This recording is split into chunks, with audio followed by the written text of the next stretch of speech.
singer. Her name is PCA Esther, later on the yellow couch. And then we'll be looking for, keep an eye, our guys on the ground will be looking at a dislodged electricity pole somewhere around the Teshi area, which is causing great discomfort to residents and people who use that stretch. And so that's where to keep an eye from. We are live on Facebook as the Ghana Broadcasting Corporation. We are also live on Twitter as the GBC Ghana. And of course, we are very interactive on our WhatsApp number, which is 055-5561034. Handing over to Senior Cap. All right, 6:30, I have a conversation with the CEO of the Mental Health Authority, Dr. Akwesi Osei, on mental health care. That's happening in 30 minutes. But for now, Saida, good morning. Welcome to the show.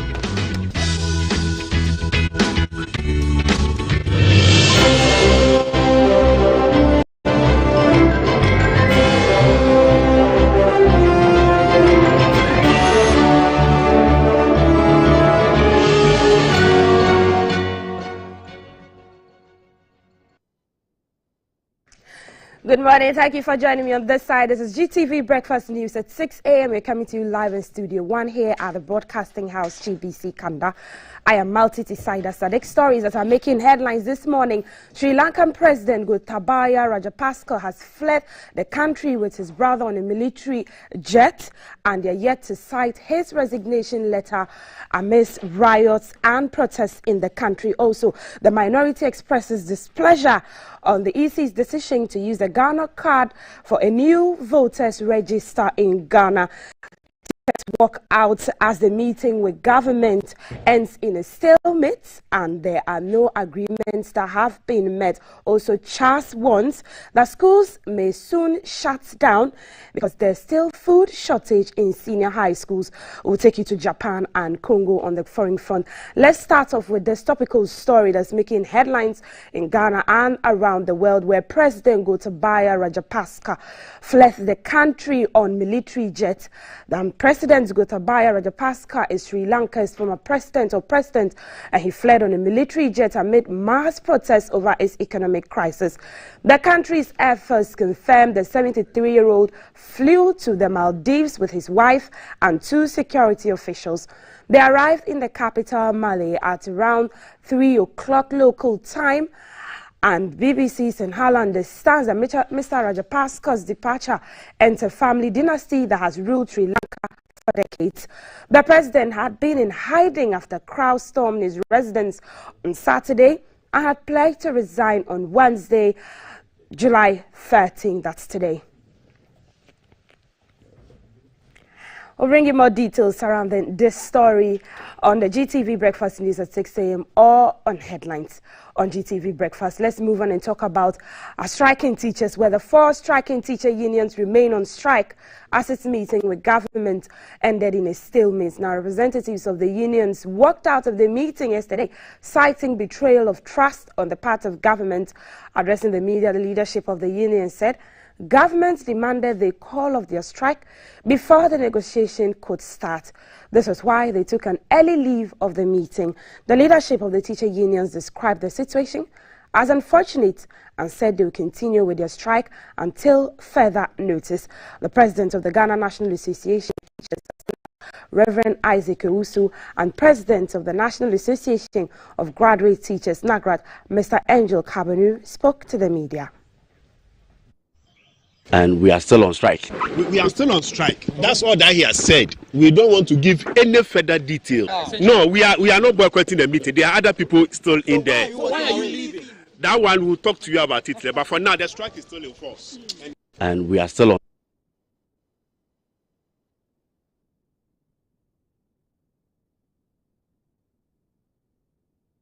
Let's look at the cost of living allowance. The Deputy Minister for Employment and Labour Relations, Mr. Bryce Rekubrobe, has described as unfortunate an earlier appeal for the striking teacher unions to reconsider their industrial action. Although he could not give timelines to the next meeting, Mr. Rekubrobe was hopeful more engagements to be held to resolve the impasse. The issue is that government maintains that we want to meet them and start negotiating. But we can't do this because we are constrained under the law not to negotiate when one party is on strike. And so organized labor suggested that we adjourn the meeting and do more talking for them to call up the strike, and then we start the negotiation. So that is where we are now. The call was from organized labor for us to adjourn so that we do more engagement. They themselves are going to talk to the teacher unions. We ourselves will also do same, and then have a meeting, start negotiating for a better conditions of service for Ghana workers. Still on labour issues, Deputy Secretary General of the TUC, Mr. Joshua, says the meeting, which ended inconclusive, was expected. He said the government failed to put a proposal on the table. Now, speaking to journalists in Accra, Mr. Ansah described the teacher strike as legitimate. He asked government to find a lasting solution to the issue to avoid labour unrest. Today's meeting was for organized labor. It wasn't for teacher unions meeting. It was organized labor, and organized labor include all the teacher unions and all other sector unions. So if you say that you want to deal with teacher unions in this matter, a matter that affects all workers in this very country, I don't think it's fair. So I'm not disappointed that they went away. Public Services Workers Union. The Public Services Workers Union is asking the government to bail out its members as the decision to accept a 7% salary increment for the year 2022 had been thrown out of gear by the rising cost of living. Speaking on GTV Breakfast, the national chairman of Public Services Workers Union, Mr. Kentrini Buakudia, said they are also asking for 20% cost of living allowance to cushion them temporarily while they get to the salary negotiation table. He said if government did not respond to their call, all 65 public institutions with over 27,000 workers will lay down their tools. What we are asking for now is as a result of the inflationary effect on our wages. Inflation has hovered now above 30%. So the assumption that it will be around 8% to cushion our income is no more existent. So all we are saying is that as a result of that, our income is eroded. Cost of living is barely unsustainable. From fuel to food to rent to school fees, clothing, everything has tripled in terms of prices. What has remained constant is the meager salary of the public servant. So what we are asking for at this level is a cost of living allowance to cushion us.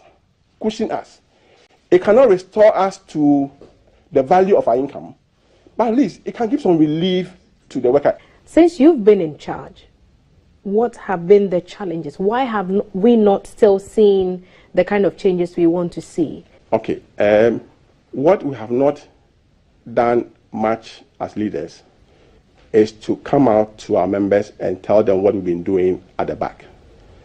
There's been series of talking, negotiations with the government on these welfare issues. Except that because it's not materialized, you can't come out and tell workers that this is what we are doing. But as I said, TUC and PSW, we've always believed in social dialogue. Talking. I feel that there are things that we are discussing in the boardroom on the welfare of the employee. That is independent of the salary negotiation that we come up publicly to announce. Now, in education, senior high schools nationwide were expected to receive food supplies latest by close of yesterday. The Minister for Education, Dr. Yaosei Duchim, gave the assurance during a meeting with the leadership of the Conference of Heads of Assisted Secondary Schools, that's CHAS, last week. CHAS warned that senior high schools might soon shut down if the government fails to supply them with adequate food stuff to feed students. Our Tamale in the northern region, our correspondent Mutala Isa reports that some schools are yet to receive food as promised. Almost 6 p.m. and I am at the Viting Senior High School. My checks here indicate that food has not come. I've also been to Ganasco, I've been to Tamale Senior High School, I've been to Northern Business Senior High School and Business Secondary School, all inside Tamale. And there is nowhere where government's promise to bring them food before close of day today has actually been fulfilled. Sources within these schools have been telling me that they are very hopeful that by tomorrow government will come in, but it is just hope that they are hoping. They are not certain about what will actually happen tomorrow. For most of the senior high schools in the northern region, particularly in the Tamale metropolis and the Sanargu municipality, the populations are very huge. In Tamasco, for example, I am told they have over 3,700 students. Majority of these students are boarders, and they have to depend on the school to feed. Some headmasters have resorted to begging suppliers. I am told that they are also practicing what some of them want to term as hand to mouth. So you go out there onto the market, feeding today, and hope that tomorrow something will happen. Tomorrow, if you don't get anything or hear from any authority, then you go back to the market and beg for supplies. Some are serving their students cocoa without sugar, Tom Brown without sugar, and there is also shortage of bread, milk in some of these schools. Some old students of some schools, for Tamasco, for example, I know that Ibrahim provided a tractor load of food a few months back, but I am told that as a result of the challenges that the schools are facing, that supply is almost depleted, and so the schools are really gnashing. There are fears that students in these schools may start agitating, and headmasters, even though they are not willing to speak on camera, are appealing to government to expedite action and bring food supplies to the various schools. Mutala Issa for GBC News. Away from Tamale, let's go to Kumasi, but still on education. Minister for Education, Dr. Yao Seiduchim, has reiterated that technical vocational education and training, the TVET, holds the key to the country's industrialization agenda.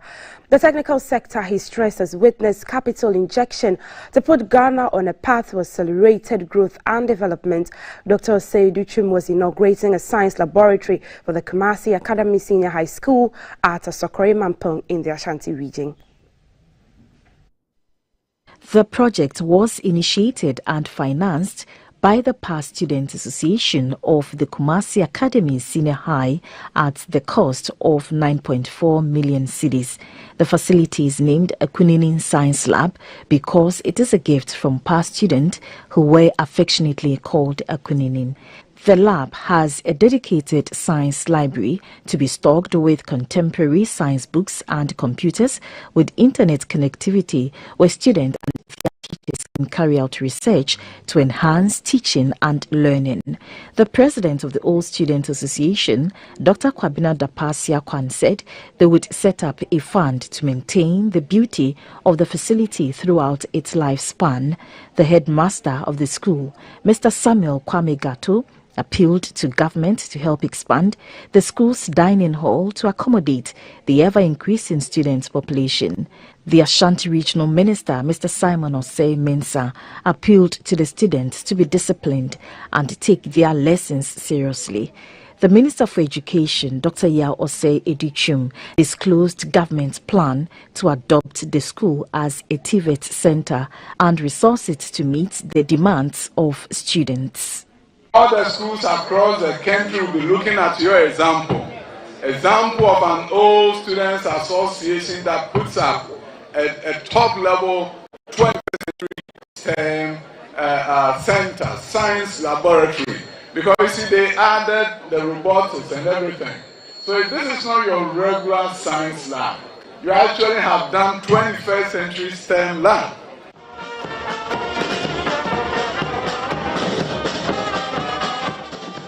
Let's go to Tema, where activities at the Tema port came to a halt in the early hours of yesterday, July 12, 2022, as vessels were not allowed in or out of the port.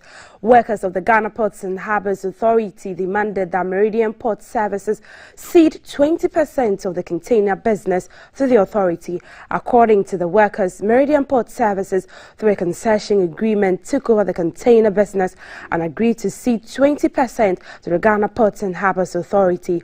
Although Cabinet is giving approval for this to be done, the workers say Meridian Port Services has failed to keep a side of the bargain. They said they will not go to work until their demands were met. Our Tema regional correspondent Michael Diwonu was at the port and brings us more on this development. Because the MPS, MPH are disrespecting the cabinet decisions. The MPS are intentionally refused to obey the direct order from the cabinet. We are working, the workers are still working, but we are making sure that no vessel move to outside the port. And as I'm speaking to you now, there's so many vessels in that at the breakwaters. As I'm speaking to you now, Anchorage. So, and some too are calling tomorrow. We are not going to allow. As I'm speaking to you now, the vessels are there, they are ready to go, but the unions are not ready to allow them to go, all because we want them to sign just the 20%. We are giving them only 2 days. They can sign it today or they can sign it tomorrow. Failure to do so will bring so many catastrophe. So that is the demands of GPHA workers. Until the president comes to speak to them, they are not going back to work. And as I speak to you, vessels are not moving in and vessels are not moving out. For GBC News, my name is Michael Dewanu, reporting from Tema Harbour. Now, conveners of the Arise Ghana movement have refuted claims that protesters in the group's recent Chrome Ayeshi demonstration in Accra injured some police personnel. Addressing the media at a news conference in Accra, a leading member of Arise Ghana, Mr. Bernard Mona, disclosed that 93 protesters were injured in that demonstration. One person even lost his eyesight through the clashes that ensued. He accused the police of demonstrating unprofessional conduct during the event. Arise Ghana will continue to follow up on all those injured through the unprovoked conduct and barbaric brutalities of the government on the 28th of June 2022 at the Obras Port in Accra. We shall equally invest our time and energy in securing the freedom and liberty of the innocent protesters who were arrested and currently being persecuted. In keeping with our mandate and objective, excruciating hardships confronting the average Ghanaian citizen, occasioned by the imposition of draconian taxes, high cost of petroleum products, skyrocketing inflation, the free fall of the national currency, the cedi, high level of unemployment amongst the youth dated. Prior to this, ladies and gentlemen of the press, Arise Ghana has scheduled a public forum on the 20th of July 2022 at the Nat Hall in Accra on the theme, quote, Ghana's current socio-economic position and the prospects of an IMF program, unquote, at which several distinguished scholars, experts, nationalists, activists would share their knowledge with the people of Ghana. We therefore call on all Ghanaians to actively participate in all these important programs, especially the 22nd August 2022 Arise demonstration in Kumasi, which are aimed in birthing a new paradigm of responsible and accountable leadership in our country. Let's go to Parliament now, where the Minority Caucus in Parliament has expressed displeasure at plans by the Electoral Commission to use the Ghana card for the compilation of the new voters register for the 2024 presidential and parliamentary elections in the country. Addressing the media in Parliament, the Minority Leader, Mr. Harun Idrisu, said such a move will disenfranchise a lot of Guineans, since many citizens are yet to receive their Ghana cards. There are many Ghanaians who are still struggling to have access to a national ID card legitimately. That public good must be made increasingly available to every qualified Ghanaian. Currently, the National Identification Authority has registered 16,654,000 persons. Cards printed 16,341,000. Card issued 13,300,000 against a voter register of 17 million. If you use that instrument of a national ID card against a voter population of 17 million, then there is a critical departure from the requirement.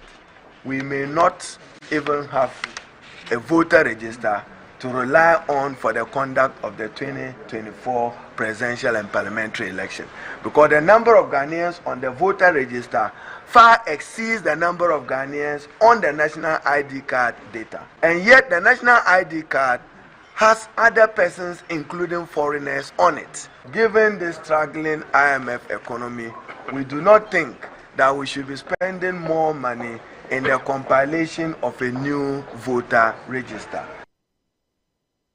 Now, at a media briefing in Accra, the Lands Commission is cautioning all illegal occupants and developers on state lands at Mpemihwasem in the Greater Accra region to halt, discontinue and relocate or face forceful eviction.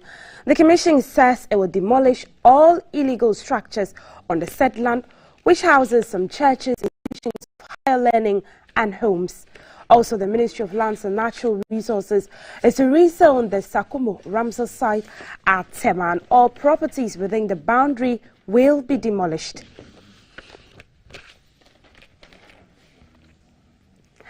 Now, the Minister for Information, Mr. Kojo Nkrumah, says the global economic challenges call for the deepening of collaborative efforts by governments and the private sector to provide the needed antidote. He made this remark at the handing over ceremony of the District 9102 of the Rotary International held in Accra. President Akufo-Addo has signed the Book of Condolence at the Embassy of Japan in Accra following the assassination of former Prime Minister of the East Asian island country Shinzo Abe. The president expressed sadness about the death of Mr. Abe. On behalf of the government and people of Ghana, he extended his sincere condolences and deep sympathies to Emperor Naruhito, Prime Minister Fumio Kishida, the government and people of Japan, and to his family on the assassination of former Prime Minister Abe. The president said the East Asian country has lost a noble patriot and distinguished democrat who will be missed by all for a very long time. He said it was a privilege and pleasure knowing and meeting Prime Minister Shinzo Abe.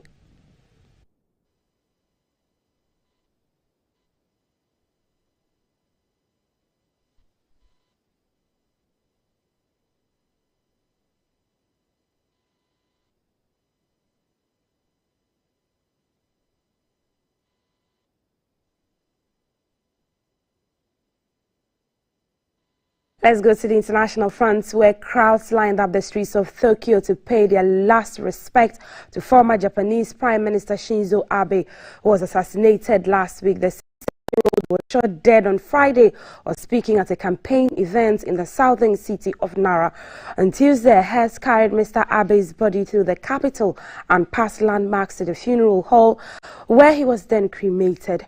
Reports say a private funeral had been held earlier at the Zojoji Temple across Tokyo. Flags flew at half-mast and outside the temple.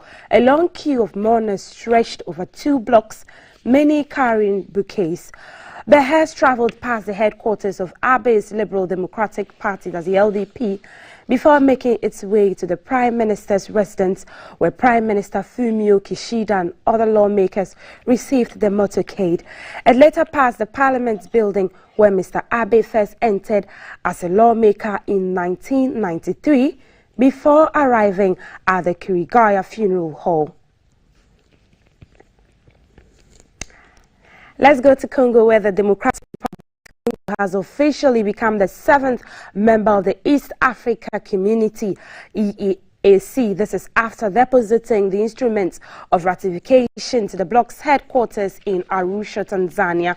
Minister of Foreign Affairs Christophe Lutundula presented the documents to EAC Secretary General Peter Mathuki, who described the development as significant for the Democratic Republic of Congo and the community.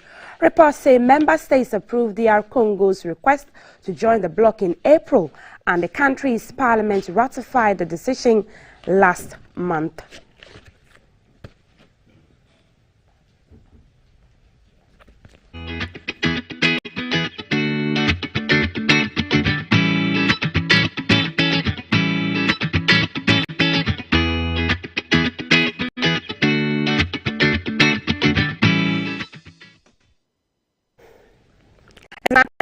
Our weather updates is mid-working week. It's Wednesday.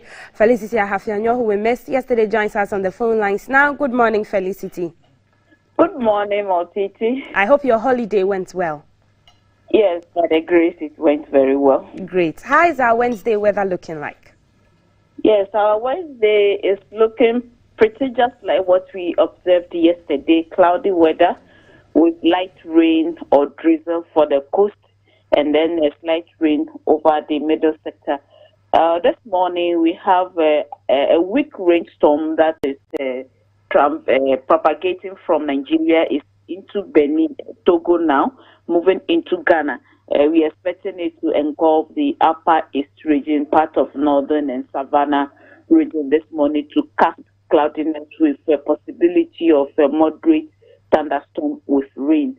Then in the afternoon, we expect it to shift over the upper west region and part of the western north, including the Bono East and part of the Ahafo north areas. Temperatures for today is expected to go as high as 30 over the coast and the middle sector, 31 over the transition, 34 over the northern sector. The state of the sea is still rough, so fisher folks that may want to go on the sea has also to be extra careful. The Volta Lake too, those around the OT region, because of the rainstorm that is engulfing the eastern flank of the northern sector, we don't expect them to go on the sea, on the river this morning, but they can do it later in the day. So this is how we're expecting the weather to be like over us today.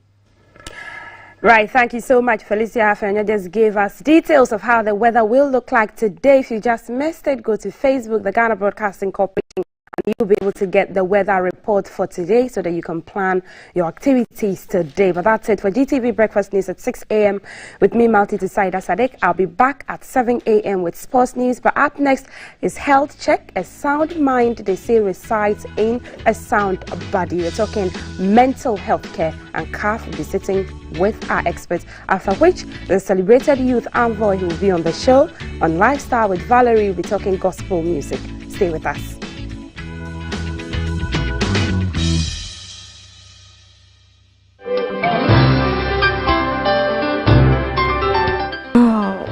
Today he has been extra sweet, and the way he looks at me. I have done everything by the book. It's on. Hey, but I have to get some condoms, Charlie.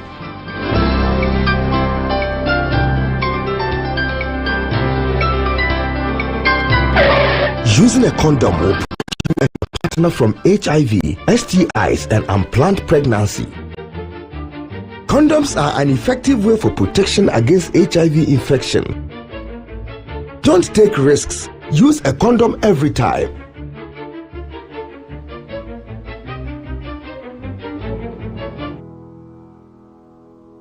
Always come prepared.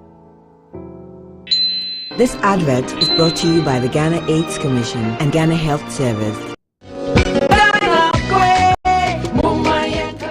I am a farmer. By paying a levy, I'm contributing towards national development. There is no Ghana without you and I. So let's do this together. This ad is powered by the government of Ghana, Ghana Revenue Authority, and the people.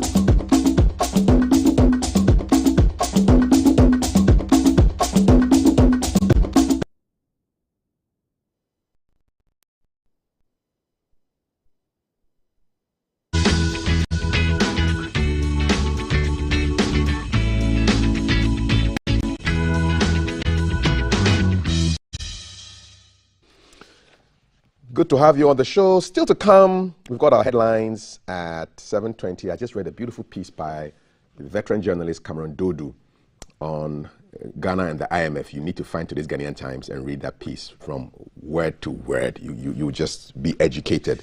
So there's lots of conversations that you should look forward to.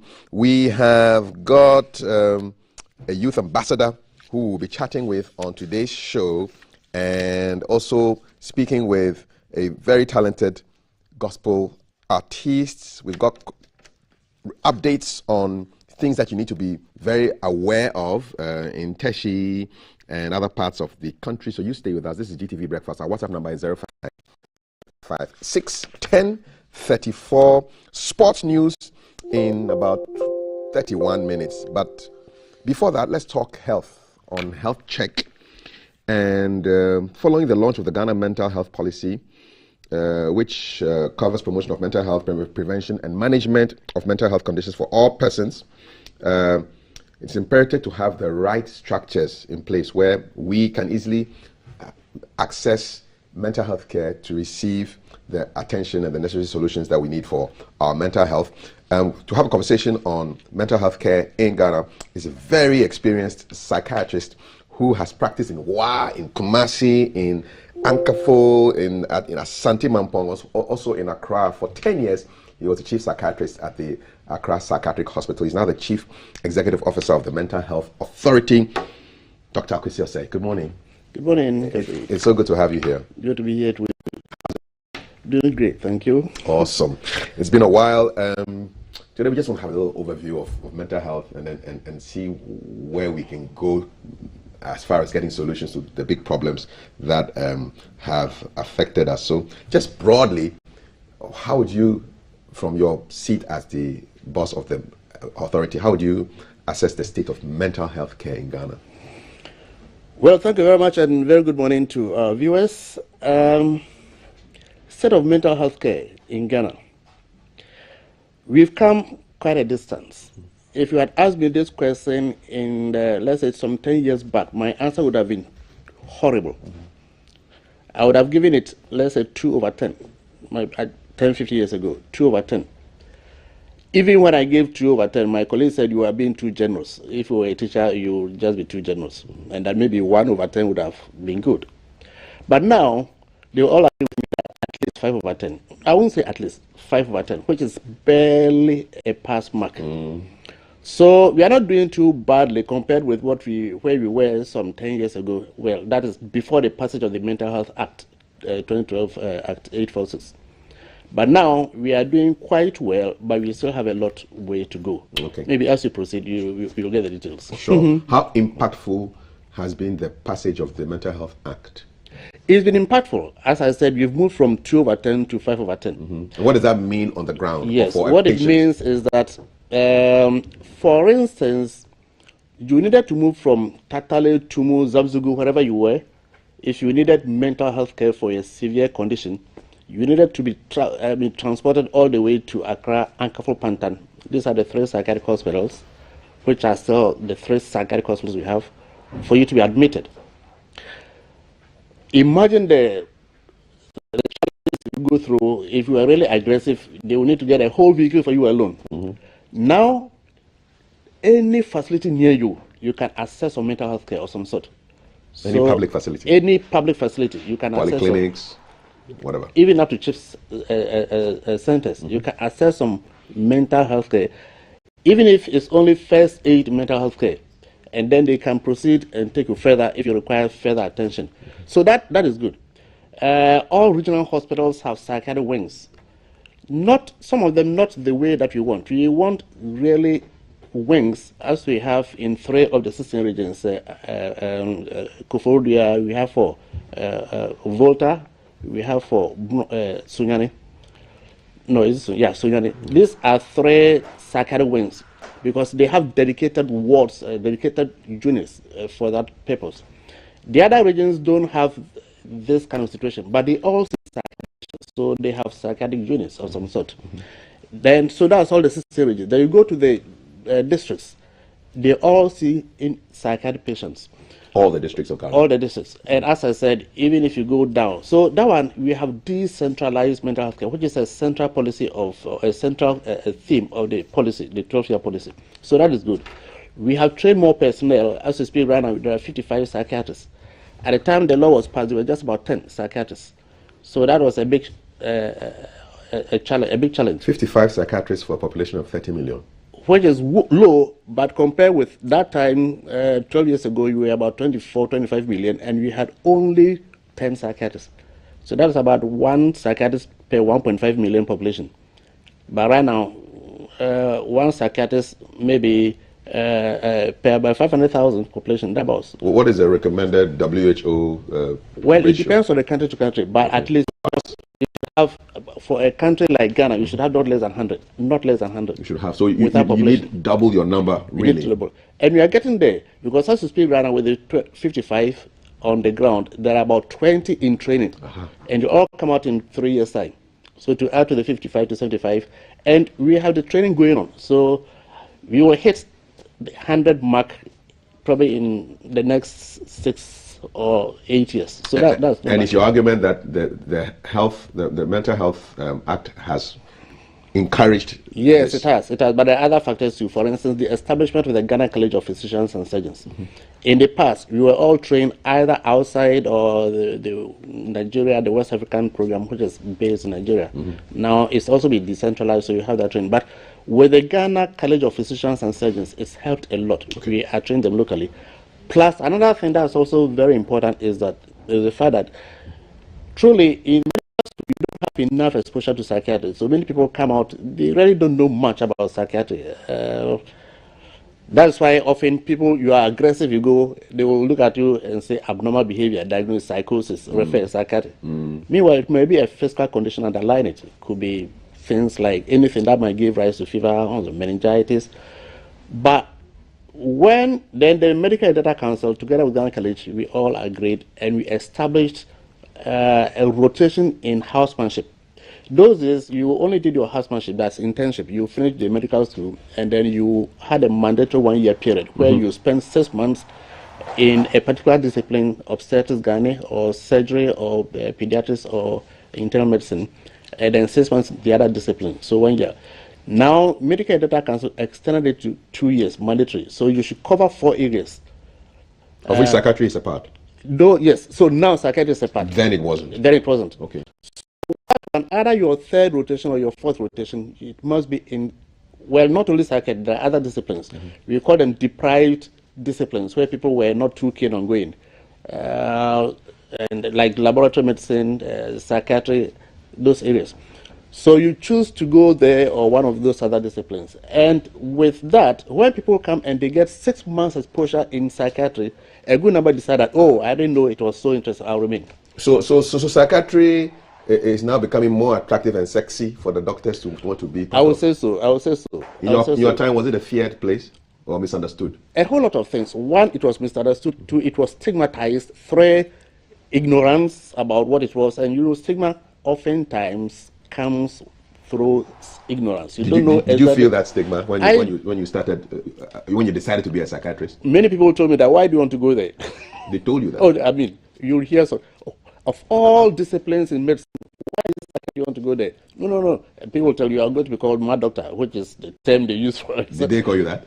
Well, those is, but in fact, a close relation recently told me that when you said you were going to psychiatry, I had my misgiving, but I knew that you always knew what you wanted. But now, I realized it was just the right thing for you, so you sped off. That's a close relation, tell me. Awesome. Great stuff. And we're glad you stayed there because you've contributed a lot to the field of psychiatry. So more doctors are being trained, more psychiatric nurses are being trained? Psychiatric nurses are being trained. We have a lot. So about 3,000 psychiatric nurses. So that's really very good.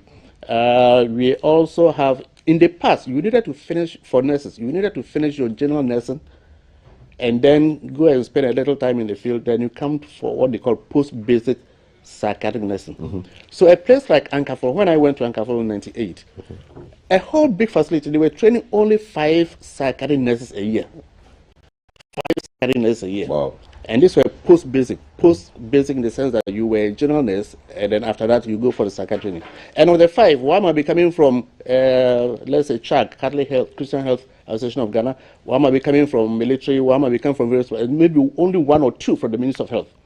So we didn't have enough nurses. When I went to Akafo, again, as I said, there were just about 30 psychiatric nurses there. Accra Psychiatric Hospital had only about 40. For a population of how many people, let's say, if you had like 30 nurses, how many patients were they dealing with? Those is about 300 patients at Ankafo. Wow. And Accra Psychiatric Hospital, 40 nurses, they were dealing with about 1,200 to 1,500 patients. 40 nurses? Yes. So at Ankafo, I said, but you have all this big facility. Why can't you train them?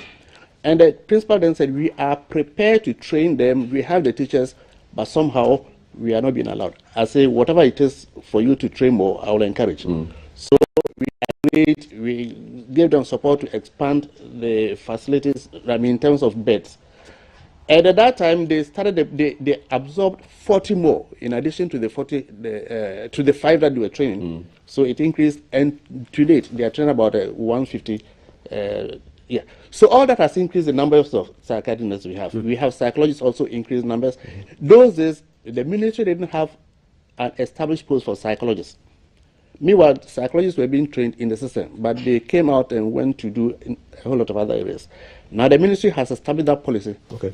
So we are getting a lot of psychologists. There are 50 now, but there are about 200 in the system. The others are doing various other things. We didn't have occupational therapists. But now you do. Now we do. In that fact, Legon is training them. So a whole lot of things. What do they do? What do occupational therapists do? Occupational therapists are, in fact, they are a key component of mental health care. We give other things, medications, talk therapy. Occupational therapists, they give handiwork training. Skills. Okay. One, it stimulates your brain. Two, if you have lost your skill by virtue of your illness, maybe you've had it for a long time, they help to restore you back. So it's a crucial component. Okay. You are watching GTV Breakfast. This is Health Check. I'm here with Dr. Akwesi Osei. He is the Chief Executive Officer of the Mental Health Authority. We're looking at mental health care in Ghana. Your questions, please let them come through on WhatsApp 055-556-1034. And while I were at it, let me just ask this question. Have you ever had a mental health checkup before? I'd love to know from you, just yes or no. Would you consider having one? 055-556-1034. Now let's talk about mental health itself. What are the statistics? Is it true that 1 in 4 Ghanaians are likely to be experiencing health? It's true, but before that, let me just add 2 points. As one of the things of our progress, we have also deliberately incorporated traditional and faith-based healers. Good. In the past, we all frowned on them, or at least many people frowned on them. But the point is that they are there, whether you like it or not. The prayer camps, the herbalists. The prayer camps, the herbalists, they are there. And they are seeing a lot of patients. So people will go there, and people live around the psychiatric hospitals, but they will go to the healer or the prayer camp before they will come to you. So how do you incorporate them? So you've gone around them, got them to appreciate that we are not marginalizing you, we are not looking down on you. We want to bring you into the mainstream as frontline informal community mental health workers, because they're in the community and they're the front line. People see them first. So we give them the necessary training. Oh, okay. We give them the training for them to see what they recognize, what they can do. Somebody comes, you don't say it's a spiritual problem. You recognize that there's a condition that has happened on earth here. So you train the herbalists and the prayer camp people? Yes. Okay. It's not all of them who are trained, but this is a program you started. So in the Mental Health Act, and this is actually coming out of the Mental Health Act, we recognize them as frontline informal community mental health workers. So the training that they were training, equipping, we stopped largely. Again, it won't mean that if you go anywhere, you won't find it somewhere. But largely, you stopped it, and we are continuing to train. A time will come.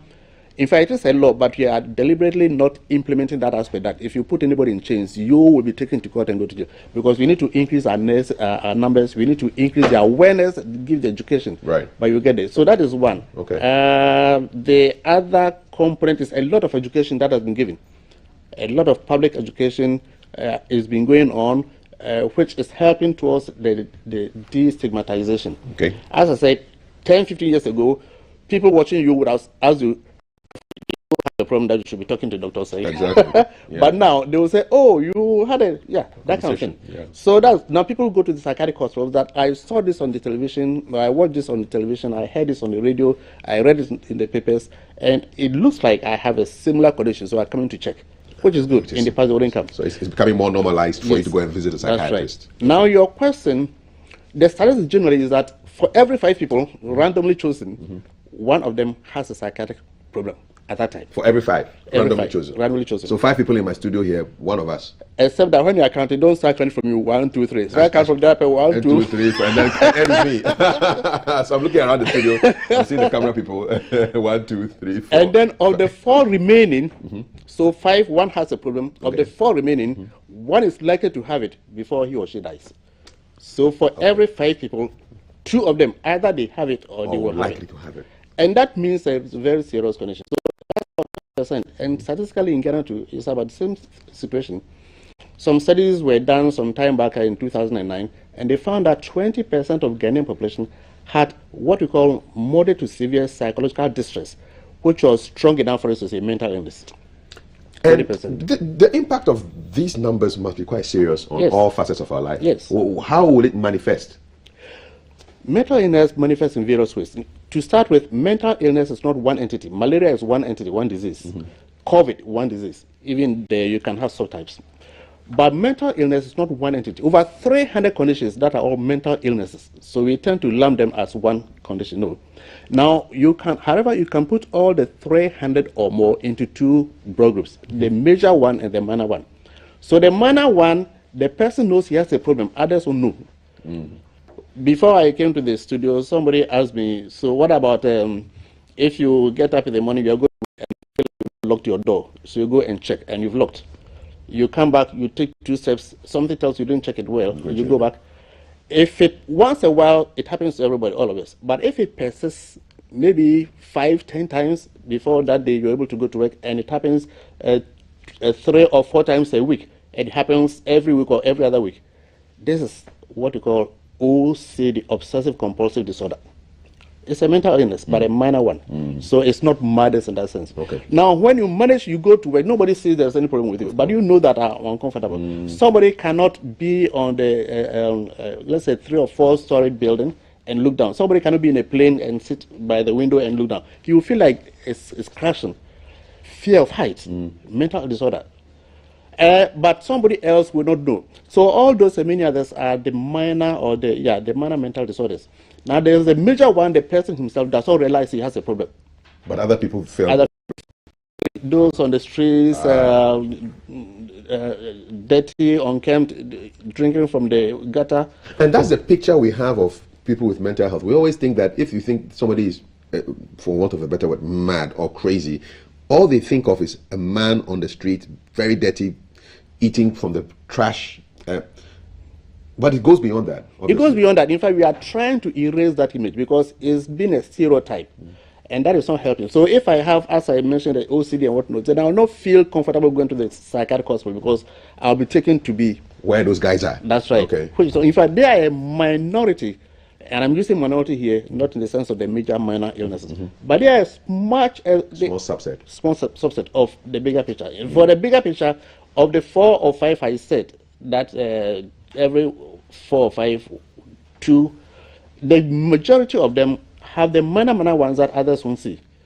Only a small, just about 2-3% of the real picture. Tip of the iceberg. And so we don't want people to continue to have the impression. And you also encourage the media, because often, anytime you want to depict mental illness, you bring somebody in chains or whatnot. Exactly. We want you to stop that image so that people don't have the impression that you need to have that before you have mental illness, and if you have mental illness, you necessarily have that. No. And somebody just as normal looking as me could end up coming to have a chat with a psychiatrist. Sure. See, that happens on a daily basis. I told you, people come that, oh, I saw this, I watched this on the TV, and so I've come to. Some of them, actually, yes, we confirm that you have a problem, mental illness, so we need to treat you. Others say, no, yours is a normal condition. So somebody can be neatly dressed, everything like that, and when he starts talking gibberish, then you realize there's something wrong. Somebody may also be talking sense, but the appearance is on, then you wonder what is happening. So mental illnesses are of different types. With the worsening economic situation, with COVID that caused a lockdown and people losing their income sources and their jobs and cost of living going up, do you foresee that more people are going to be having a lot of mental challenges? At the commencement or at the start of the pandemic, not only I, but many others predicted that, yes, we have the COVID pandemic, but after the pandemic, we are going to have mental health explosion. Has it happened? It's beginning to happen. Mental health explosion. Now, because the COVID itself, the fear, the panic that went with it, fear, panic, it will trigger of anybody who has let's say, a predisposition to developing mental illness. For somebody who already has and probably has to go for checkup, and because of the quarantine, all those things couldn't go, he will have a relapse. And the COVID itself also is known to affect the brain substance. So we have what we call even COVID psychosis. COVID psychosis? COVID psychosis. Okay. So yes, in Ghana we experience, some people experience that. Well, what is that? What is COVID psychosis? Psychosis is when you develop mental illness to the point that you lose touch with reality and you live in your own world. And it happened to people because of COVID? You may be having what we call hallucinations, hearing voices that are not the same. And people with COVID, some had that. So we, and plus, as I said, the fact that it made people unable to, you remember when the COVID came, because of the lockdown and whatnot, there was increase in domestic violence. Yeah. Because sometimes two married couple, you really are not doing very well, but you get up 8 o'clock, everybody goes to work, you come back 8 p.m. or 4, 5 p.m., you have very little contact, so you remain. You were able to manage. But now you are stuck. You are stuck. But now you're stuck. Yes. So domestic violence, wife battering children, all those things, it happened. And similar phenomena. So that we are able to see the solution worldwide, not just Ghana. How do we deal with these things? One, we need to get the understanding that mental illness can happen to anybody. So it can happen to me, can happen to you. So if it does happen to me, please give me your empathy so that you can help me. If it happens to you, I should give you the empathy so I can support you. That's one. That understanding is very crucial. So let's not spiritualize something that is real. Is that a big problem in Ghana, the spiritualization? It is. Ghana, we are religious. So good, kudos, plus. But we tend to take our religiosity to superstitious dimensions. You wake up in the morning, you sneeze. It means something. It means nothing. You just sneeze. So dust enter your nose. That's right. You stumble because you didn't watch. The witches are after me. Which witches? So we tend to spiritualize everything. Even people who are highly educated? Interestingly, it doesn't have much to do with your education. Okay. I have seen very well-educated people going to the church's prayer camps, people doing all kinds of things to them, and they are there. And you wonder, where has your education gone? So belief and education are not always coterminous. Meaning that the fact that you are highly educated doesn't mean that you disregard some of these beliefs. That's right. So they are there. Now, the other aspect we are talking about... Are women more spiritual? Do you have a gender yes, split? Women tend to be more spiritual than men. That is true. What does the science say? Why is that Well, so? the science is that women have a certain soft spot that tends to attract spirituality. And science has found that spot? Yes, it's true. By spot, I don't mean something you can locate, but a certain general disposition. No, women are general. When you say soft, in terms of some of those, I mean that general disposition that they are more emotional, and I'm not using the emotional here in the derogatory manner, but they tend to be sensitive. Okay. They tend to be attached, and so women generally are more spiritual. That one is scientifically established. It's known. And so that's why they are more religious. So if you go to the church, the camps, there are more women than men. 80%, 90%? Yeah, thereabouts. It doesn't mean men also don't go. You can see some of them. And then women also tend to get a little obsessed about their issues, their problems. Men will just take it away. Maybe they'll go and drink it off, and that's all. Women will tend to be a little obsessed about that. So, and these are all issues that also contribute to women getting some of these minor disorders. So more than men. So that one is generally true. Okay, I've got a couple of messages here that I want to send to you. I'm asking you. Okay, let's see. So this is from Aaron. Let's see. Aaron sent a message here. One message I want to take. How do you calm somebody who is very aggressive? Two approaches. One, we have what we call de-escalation. Sometimes person may be aggressive because of the trigger that he may have received. Somebody may be irritating, annoying him and whatnot.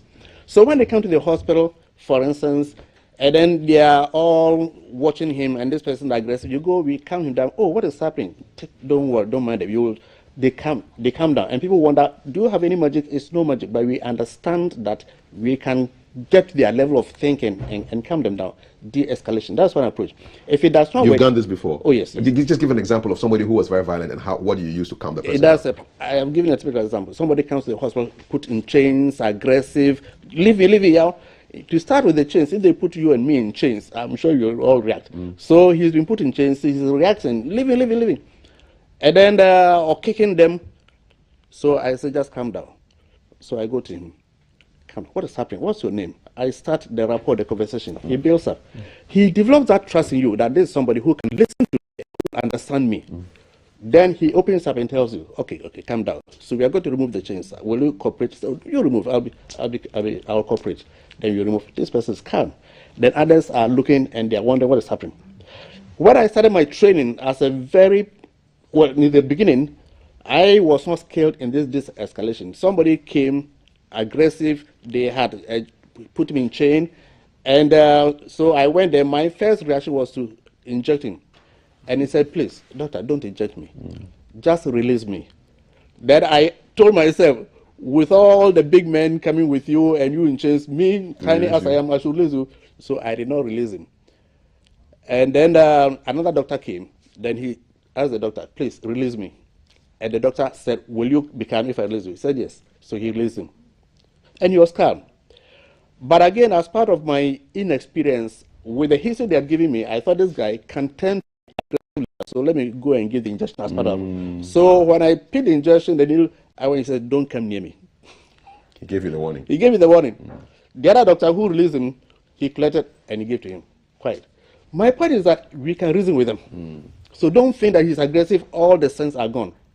We can reason with them. So if we appreciate that point, we talk to them. It may take a little longer, yes, agreed. But that's de-escalation. The other approach is that if all this does not work, some may require to be sedated, agreed. And that's what we call chemical restraint. Inject them so they sleep. Yes. Okay. And then not just sleeping, but to quiet, to calm them down, so tranquilize. Yeah. So all these approaches are there. How important are support groups for people who live with other people who have mental health issues to help them to cope with their It's very important. If you are in a group that both of you understand yourselves, you can give support to one another. You can share experiences. When I have this condition and this, I'm mad, this is how I handle my issue. Others can learn from you. Also, it gets them to understand that you are not in the boat alone. There are others of your like in a similar manner. So that understanding is very important. So support is self-help group, and we have that group. There's a group that has formed persons with mental illness to come together, so self-help group. So that's very important. It does help. Indeed, after we have seen you at the hospital and you go back to the community, these are the groups that you want you to follow. So yes, community mental health nurse will be there, community psychologists will be there, but the self-help group is very important. Plus also the education we can give to the family to support you. Alhaji Dawuda in Medina Estate wants to know whether poverty can be classified as a mental health condition. Poverty itself is not mental illness, but it can lead to mental illness. It can trigger, right? It can trigger. So we have what we call mental illness and poverty cycle, vicious cycle. We had a program in Ghana called Mental Health and Poverty Project. So there's a cycle between the two. Mental health will tend to down to the lower socioeconomic scale because you are not working, part of your productive life is spent in taking care of your mental illness, so you tend to drift downwards. And then the poverty itself, you don't have the medicine, the money to go and buy your medicine to go follow up, so it can also push you into bed. We're also thinking so much, so it can push you. Ajay Shreme in Doma Ahinkro says, some people believe that the mental health nurses and their clients resemble one another. Have you heard that? Well, we hear that a lot, not only nurses, we all. The doctors too. They tell us, but the truth is that it's not so. Just as this person I told you, the aggressive one, we are able to go and calm them down. Say, there is one of them. That's why you could calm them down. Not necessarily. I thought you had some tricks because you understand them, because you're one of them. So it's not true. In fact, this, some people may have our own peculiar behaviors. But in all other disciplines in life, people have their peculiar behaviors. But because it's in mental health, you say, that is right. Quentin from Akonfonochi says, good morning, Doc. My appeal is for men to learn to speak up about their mental health. A lot of men are living silently in depression and other mental health issues. The society we are inside has made men stone cold. It's not helping. It's true. It's meant to speak up. It's true. You know, our tradition, you say, men don't cry. Men don't cry. And men have issues, but because the society will not allow them to bring it out, then we have something you say, impression without expression leads to depression. Impression without expression leads to depression. Okay. So you have something on your mind, you can't express it for various reasons, and then it wears down on you. So others will use it, go to alcohol and drugs and whatnot. Sex and things. Yeah, to be able to release their tension and stress. So it's true, you are right. Briefly, before I let you go, Dr. Akwesi Osei, it's been such a wonderful conversation. Is there a helpline that people can call if they feel that there's something not too right mentally and they want to get some help? Can they call? Is there Yes. You go to you Google mental health support. Well, I secure my own line. Okay. Unfortunately, these lines are not toll-free, okay. So you'll still pay. But we are negotiating to get a toll-free line. Yes, in fact, we had a toll-free line, but it needs to be activated. Okay. The activation requires you, the person calling, you don't pay, but somebody has to pay the cost. Exactly. That's what we are negotiating. We hope that it will be on. Government doesn't want to pay? It's a lot, about 9,000 cedis per line per month. 9,000. But it will help if it's going to help the quality of the life of the human being. Well, we are not having enough money even to feed the patients, so you can imagine. And the telcos also don't want to take it up as their corporate social responsibility. Those are conversations that we'll have at That's another right. time. Thank you so much. Dr. Akwesi Osei is the Chief Executive Officer of the Mental Health Authority. We've been looking at the state of mental health care in Ghana. Thank you so much. I really enjoyed the conversation. My pleasure. Learned a lot. Impression without expression leads to depression. That's my quote for the morning. I'm impressed by her output, and she definitely does not depress or express the sports news. Here comes Matiti Saida Sadiq with the sports.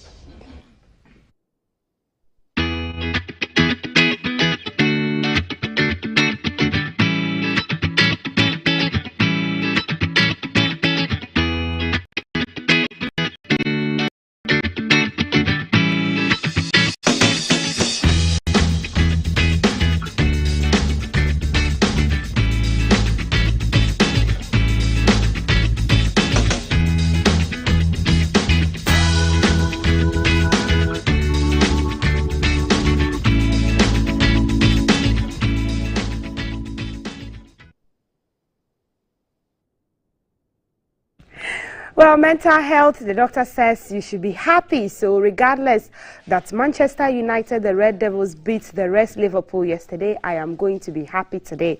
I am Maltiti Saida Sade. Thank you for joining me. This GTV Breakfast Sports. We're streaming live on Facebook at the Ghana Broadcasting Corporation on DSTV. We're on channel 278. Stories making headlines this morning in the sporting world. The launch of Ghana legend Mohamed Ahmed Polo's memoir will be launched tomorrow. We'll bring you all the details and preparation around that as well. Mohamed Gago, who is the former coach of RTU, has been appointed head coach of Nsotroman FC. We'll bring you some transfer news. WAFCON 2022 is still ongoing, streaming on GTV Sports Plus. We'll bring you details around the games that have been played and the build-up to the quarterfinals or the finals. Rafinha has moved to Barcelona, all around that. In the transfer news, we'll bring that to you. And we'll do some golf because Tiger Woods is back to winning ways. Let's start off with the launch of that memoir by Ghana legend Mohamed Polo. Now, ahead of the launch of his memoir tomorrow, Ghana legend Mohamed Polo has recounted some of the challenges he had to face as a young footballer trying to make it in his professional career. Polo is a member of the Ghana Black Stars who won 1978 Africa Cup of Nations for keeps and actively played for Accra Hearts of Oak between 1973 to 1994. Some of these things. Even this young man who was sitting there, he told me something today about just what you were asking me. How come, we had the opportunity to go to the States and we're blocked. And he was telling me that because of,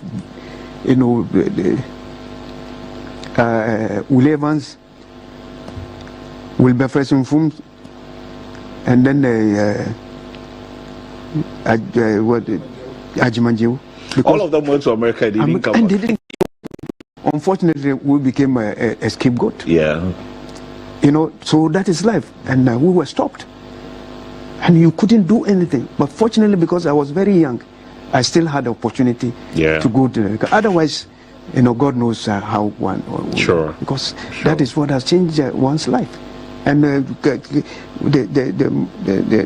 sad thing is that Peter Lamte that I was to go with him. I mean, today, if you see his, in life, you could see that, this opportunity has really, played a very negative part. Most of your mates you played with once in a while we hear all these sad stories about their current circumstances and their lives and all that, and it's a bit sad for me.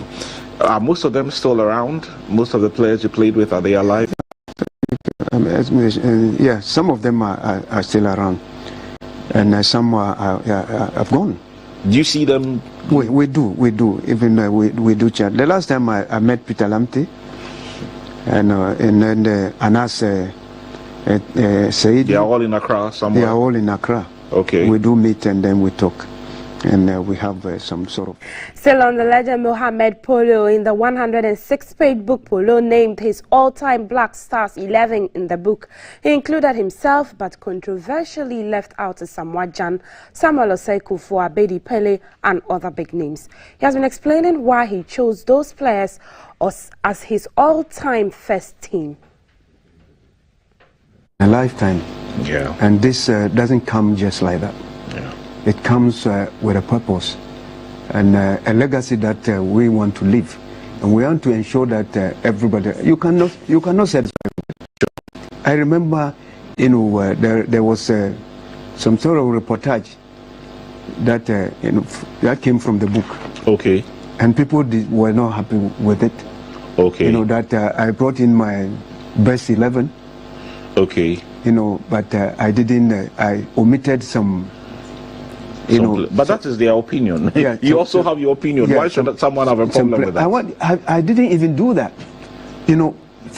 because of what I have seen in football. Yeah, why should anybody have a problem with that? What I have seen in football, I don't do even, you cannot do that because it's generation after generation. A few years ago, I sat with Kwabena Yeboah here. Yes. Kwabena Yeboah, I'm sure you know him. Yeah, I know him. Kwabena Yeboah told the whole Ghana that you are the best player ever.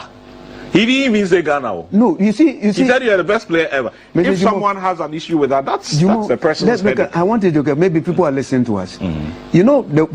What I did, the selection that I did best goalkeepers that I've seen. Sure. Because those I played with, those I saw, and then I did the best defenders, those I've seen. Sure. And then I did the best midfielders, those I've seen. Yeah. And then the best strikers. Yeah. This is what I did. Yeah. And it shows that some of us are legends. And that is what you think. Yes. Why should somebody have a problem with that? The goalkeeper, the best goalkeeper, I have Owusu Mensah. Let them buy the book. Let them buy the book so that we don't tell them. Don't tell them. So let them buy the book. It's very It would be great if our FA makes some of these legends more visible on social media. Let's see those videos of Polo dribbling like a magician on the field. But the event will be held at the Ghana-India Kofi Annan Center of Excellence in ICT at 10 a.m. tomorrow. So make it a point to be there. The launch of this memoir. Now, newly promoted Ghana Premier League side in Sotraman FC has appointed former Ghana international Mohamed Gago as new head coach of the team. Gago joins the club on a 2-year deal and replaces Boniface Ayipa, who qualified the team to the top flight. Coach Boniface will not be able to coach the team due to license issues. Gago is a member of the Ghana national team that won the gold medal at the FIFA Under-17 World Championship in Italy in 1991, as well as bronze in 1992 Summer Olympics in Barcelona.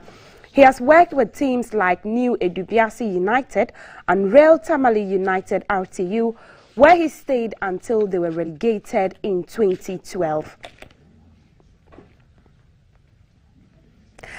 Well, WAFCON 2022 is still ongoing, showing on GTV Sports Plus in the 2022 Women Africa Cup of Nations quarterfinal lineup. After the group matches ended on Sunday, defending champions Nigeria, South Africa, Cameroon, Zambia, Senegal, Tunisia, Morocco, and Botswana qualify for the WAFCON 2022 knockout stage. Now, the quarterfinal round of matches begins today with the winners of the quarterfinal matches to qualify to the 2023 FIFA Women's World Cup for Australia and New Zealand, while the two losers of the quarterfinals get another chance to secure their qualification through intercontinental playoffs. And let's look at on your screen, as you can see, are the fixtures for the games. In the quarterfinals, Zambia will meet Senegal today, July 13th at 5 p.m. at Stade Mohammed V. Morocco will be meeting Botswana today as well at the Prince Moulay Abdallah Stadium. Cameroon will meet Nigeria in a classical game tomorrow, Thursday, 14th July at 5 p.m. at Stade Mohammed V again. And South Africa, Bayana will meet Tunisia at Moulay Hassan Fous Stadium. That's Thursday, tomorrow, 14th of July at 8 p.m. So these are the fixtures that are coming up today and tomorrow in the 2022 Africa Women's Cup of Nations.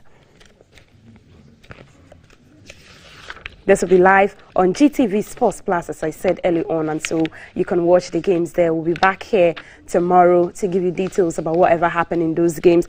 But let's move on, and the Egyptian Football Association has named former Benfica manager Rui Vitória as the new coach of its men's national team. The 52-year-old Portuguese has signed a 4-year contract and succeeds Ehab Gallo as Pharaoh's boss in June after just 3 matches in charge. Gallo's short spell included a defeat by Ethiopia at the start of qualifiers for the 2023 Africa Cup of Nations. Vitória is Egypt's 3rd coach this year and is faced with restoring the 7-time African champions' position among the continent's top sides after their failure to qualify for the World Cup finals in Qatar. Now, he joined Portuguese giants Benfica in 2015 and won back-to-back league titles in 2016 and 2017.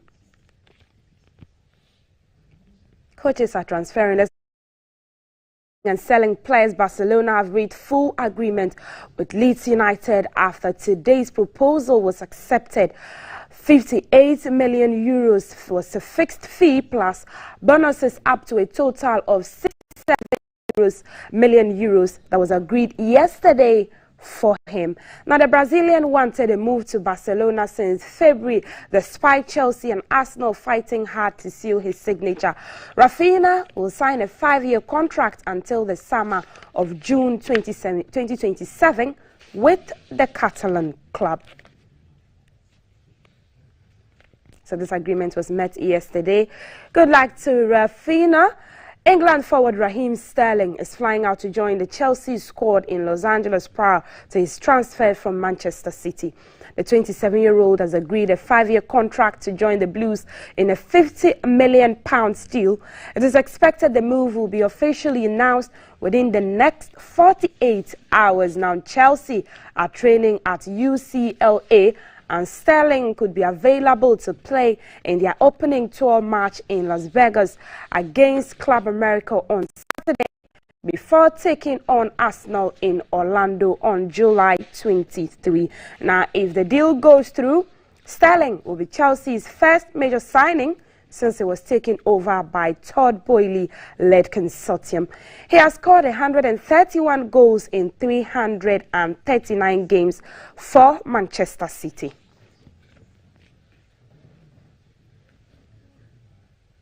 We'll see what he'll bring to the table of the Blues. And sad events, but not sad events because the mental health doctor said I should be happy. Erik ten Hag enjoyed a dream start to life as Manchester United manager with an emphatic 4-0 pre-season victory over weekend rivals Liverpool in Thailand. United ran riot against an extremely unfamiliar Liverpool side with an unassailable 3-goal lead at the break of half-time and an additional one by the stroke of 90 minutes. Let's watch the highlights.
My producer, what was the need for the weekend rivals and unassailable descriptions in that story? We are still not perturbed. It was just warm up for Liverpool.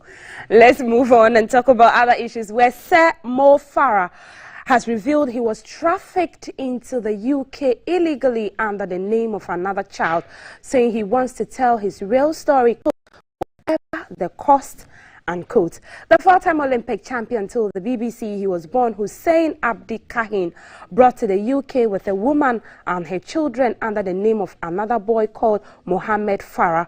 Reports say no action will be taken against Farah, given that he was just 9 years old when the trafficking took place, in accordance with Home Office rules that children are not complicit in illegal trafficking.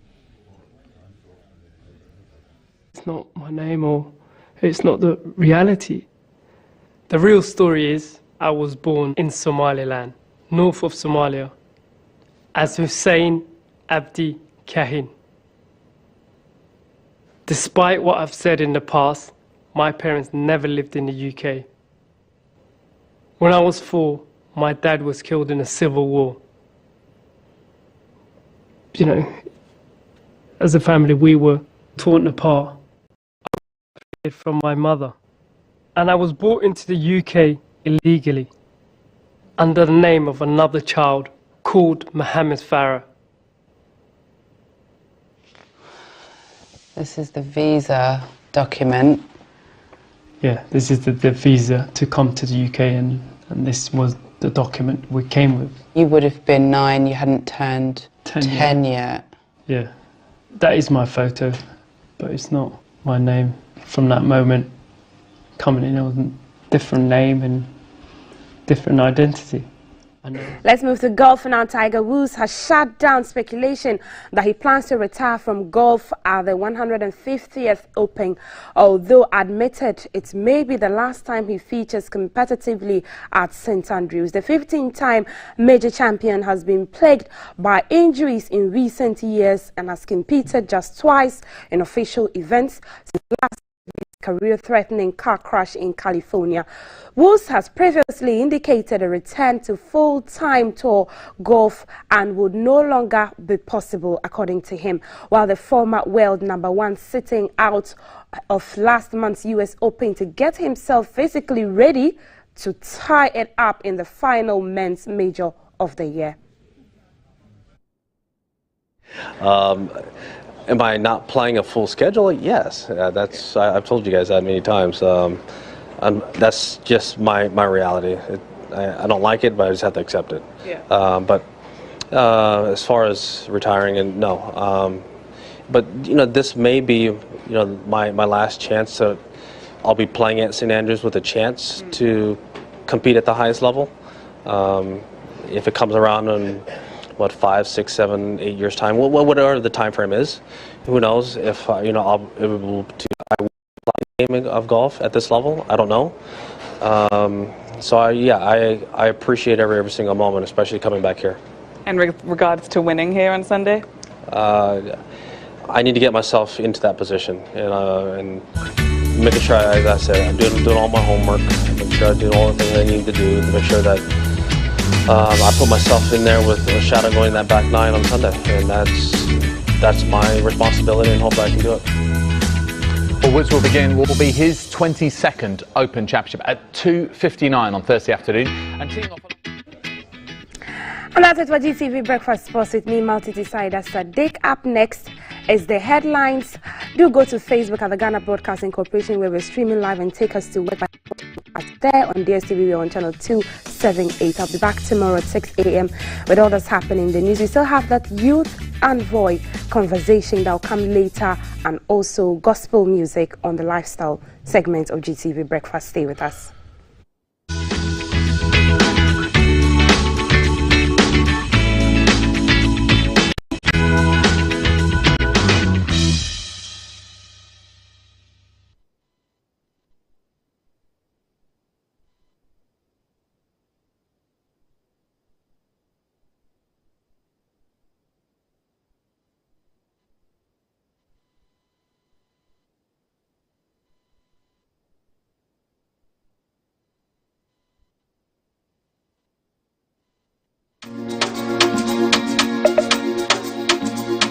don't go dance.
have never interviewed anybody with blue hair, and I would really love to interview Haja for real. I think it would be an interesting conversation, going into her mind and exploring her talent and the things that she's known for. So that should be a conversation that we should be having. Watch out, one of these Fridays, Haja for real will be sitting on the yellow couch having a conversation beyond blue hair. You're watching GTV Breakfast. What do we have up our sleeves for you? We have a conversation with an ambassador who will be sitting down here and talking about Pan-Africanism, breaking the glass ceiling. She's an AU envoy, Cleo Mpemba from Zimbabwe. She's our guest on today's show. And of course, PSA Esther will also be here for the last half hour. But for now, we're looking at the headlines, big stories. And my guests are Oscar Provençal and King Kwesi Che-Dakwa. Kwesi Che-Dakwa is the managing director for the Finance Productions, and he's a media, brands, and culture expert. Kwesi, good morning. Good to have you here. Good morning. Yes, good to see you. Loving the black and white combination, man. Thank you. Yeah. And I love your outfit. Your designer is really putting in the work. He's working as hard as you guys. And Oscar Provençal. Hi, Kath. How you doing? Yes. A one-time athlete back in the day. We had a conversation here with Miles Mills, Leonard Miles Mills. Yeah. And it brought memories for Oscar, who raced him back in the intercourt days. Yeah. When he was with Accra Academy, is that correct? Whoa. Yes. Yeah. I would have put you down for shot. I would have put you down for shot. Yes, I did do shot put, discus, javelin, and like I said, I wanted to be a decathlete, like Daley, and like Daley Thompson of the UK. So I was left short of one sport to do, which was the pole vault. And when I came to Accra Sports Stadium, I looked up, looked at the mat, looked at the sand. I said, "No way!" Forget it, that man. was the end of my decathlon dreams. If I miss that mattress, St. Peter will be asking you why so soon. Say why so soon? Why? I'll be an afuche. But those are glory days, Intercor days. Oh, beautiful! Remember those days? Of course. Yeah. Wonderful days. You know, the thing about Intercor was that I never went because of the sports. Because a few friends of mine and I, Henry Akufu, my brother Sharif, Said Al Mahmoud, were just interested in renting a nice Mercedes and showing up and picking a few friends with us to go and chill. You were just chillers, man. Yes. So this is it, GTV Breakfast. He missed one crucial point. I won't talk about that. We will not. Maybe when you guys have breakfast after the show, you can talk about that. WhatsApp number is 055-556-1034. Hashtag GTV Breakfast across our socials. Oscar, we like to start with like a decluttering of the mind. What's on your heart? What's in your mind that you want to rant about? You want to just give full vent of your expressions to? There's so many things, but I'm looking today at the indiscipline within our society. And when I saw the pictures of the demolition that was taking place at Bawaleshi yesterday, and obviously, those persons had every right to be irate and angry, but they were there illegally. How is it possible that we keep on having this occurring? Illegality being, accepted, and of course, somebody must have extended electricity to them. Exactly. They complained that they've been paying some fees and tolls and stuff like that. So how do we condone illegality? And it permeates throughout our society. And it doesn't make sense to me that we sit down and watch somebody build on a land that is not his, wait for the person to finish building, and then come with bulldozers to knock it down. Meanwhile, he's been supplied water, he's been supplied electricity. He's paying toll. And he's paying his... He's gotten assurances from authorities. It absolutely doesn't make sense. And I think as a society, we really have to have a very deep introspective look at ourselves as a people. We keep on complaining about the politicians. But I think that really the problem is ourselves as Ghanaians, attitudinal and behavioral, challenges. And the institutions that sit down and allow this to happen. I think they need to take a lot of the responsibility. There has to be a radical overhaul. We've said it time and time again, but we have to seriously look within. It's not just all about the politicians. The whole society itself has a corrupt mindset. And it beats my imagination. I saw one gentleman jump in front of the camera with an iron bar and was doing this. What are you doing that for? You are going to kill who? Slit whose throat? You are angry, so, what does that image portend? And it's really annoying where you see people who have conducted themselves illegally, thinking that they have some sort of rights. I think that it's wrong. I'll give you an example. I know somebody who has his house. Before he realized, somebody had put up a tent to conduct business in front of his house. He confronts the person. The person says, "Listen, I'm suffering. I have 2 children. I don't have anywhere to put up my business." Say, "Okay, we'll give you 1 month, 2 months to move." 1 month, 2 months, it turns to 2 years, 3 years. Before you realize, he's put a hut there, and now he's renting the hut to a coconut seller to come and store his coconuts inside. And here you are saying, well, you're going to go to EPA or whatever and get the person moved out of there, but you have to have a human face, because he's saying he has 2 children, and he's suffering. But now he's taking advantage of you.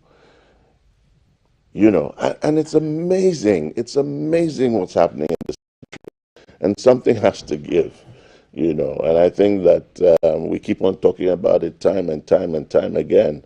But, you know, there has to be a radical change. So for you, the indiscipline, the way people just get up and do stuff, and then the quiet, the nonchalance of the institutions allowing things to get to a certain level before they say, now come and destroy. It just doesn't make sense to you. Plus to the fact that we think that when we do work for people, we're doing them a favor. I mean, my brother is in the fashion industry. You give a tailor a job, it doesn't come on time. You have to chase him. He's doing you a favor. The same with the mechanics. You have to chase them. But everywhere you set up a business, the workers are stealing you. I mean, crippling your... I like that, stealing you. What is that? What have we become as a people? You know, and it's absolute madness. And we were not like that. Okay. So deterioration. Absolutely. Yeah. Absolutely. So that's Oscar's rant on indiscipline and where we've gone. We're in an attitudinal and behavioral change campaign. All right. Big time in this country. Big time. Big time. ABC, attitudinal behavioral change. Yeah, ABC. We have to get back to our ABCs. Kwesi, what's on your heart, man? What do you want to rant about? Well, what's in my heart is there's a certain clarity which dawns on you as you grow older, that whilst it looks like the majority of the people could care less, there is a small percentage that do their bit. And I traveled to visit my father over the weekend. I just wanted to go spend time with him. He's 84 years old now, you know, and just to sit at his feet and have a conversation, the things you can learn from an old man, you know, priceless. And what I learned from checking in at the airport, the great service that I got from Mike Amegashi at the airport before I got on board, you know, with his staff. When I got to Kumasi, how very organized staff were. I had nothing, absolutely nothing to complain about. Till I get to the Kumasi airport and I see these things that have been like little tin roof barricades that keep coming and going. And I'm like, who has this contract? Because my understanding is that if you have a contract to do a job, there's a time of start to the contract, and there's a time of finish of the contract. There's the architects who are handling the contract, and there's the supervising authority of the contract pasted right there. And I'm like, too many times we blame the people, but the problem is still leadership. I was born and raised in Tema. I've lived in Site 17 as a little boy, Community 4 as a big boy, and Community 8 and Community 11. And what I've seen Tema becoming is rather an extension of the culture of Ashaiman, as opposed to Ashaiman becoming an extension of the culture of Tema. Even in very decent... For people who don't know Ashaiman and Tema, what's the difference? The difference is that Ashaiman is predominantly shanty town. Now it's expanded, so there's a Tema International School. There are people who have great buildings there, but the shanty town properties outweigh the middle class properties. Whereas Tema was a very maybe the best structured community in Ghana, you know, and after that maybe Akosombo, and maybe after that, you know, other places. Now I'm seeing people who know that their wall ends here. They break their wall down and they move their wall forward by 3 feet. After a few years, they break it down and they move it forward by 1 foot. I'm not going to blame the people who are doing that. I'm going to blame the people that we pay at the TDC, who have proven to us that they are the best, you know, state organization in this country by the award they recently won. I've seen people who know that their rubbish is collected on Wednesday. They put their rubbish out on Sunday. I'm not going to blame the one who is doing it. I'm going to blame the TDC, the Environmental Protection Authority, and the police. Because you can be arrested for that. And you can be made to distill that for 1 year for that. Who are the people at TDC who are going around on a bike to even take pictures of the neighborhood to mark those places that have gone out of line? Tema Development Corporation. Exactly. And writing to them to say, your wall has moved by this amount of this. Are they not on the league table of the public enterprises? They're number one. They're the best. And this is what I'm saying. They're doing a good job. But even those who are doing a good job have this problem. It is either their management is not working, and because their management is not working, the staff are just sitting in the office, checking their Facebook and Twitter and Instagram, and people are doing whatever they want. So when the cat's away, the mice will play. There will always be recalcitrant ones amongst us. We can't always say the whole society is bad. Some elements of the society are hard-headed. A boarding group of companies, they won't change unless they are arrested and prosecuted and convicted or made to do some hard work. So really, it is the institutions. And if those institutions we are paying are not doing that work, then we might as well close them down, and whatever money we were using to pay those people, use it to pay some of the money that we're now going to collect from the IMF. Because really, I don't understand. I just don't understand. I mean, if you are a watchman at a school and they catch some of the students outside the gate smoking weed, that watchman will be sacked. Why? Because he's a nobody. But if you are a community protection officer or a land economy officer working for any of these places, and people have just gone beyond, look, all these people built houses, like my brother was saying. Are you telling me that the communities in which they built do not have authorities who know that this area is a gutter? This area is... It's crazy. Now in Tema, people have moved. They are aware that they are selling onto the pavements, close to the road. So if people want to walk, they have to walk in the street. So I ask myself, where are the authorities? I don't ask myself, who are the fathers of these idiots? Where are the authorities? Because if the authorities don't work, then just like flowers and weeds, we will have more weeds growing than the flowers. On that flowery note, I'd like to hear what your thoughts are on this. And so the demolition that took place at Bawaleshi yesterday was covered by our man Alan on the ground. And that demolition, the visuals of that demolition spawned lots of requests on our message board yesterday. I distinctly remember somebody saying, come to Pedu in the central region, and there are some high tension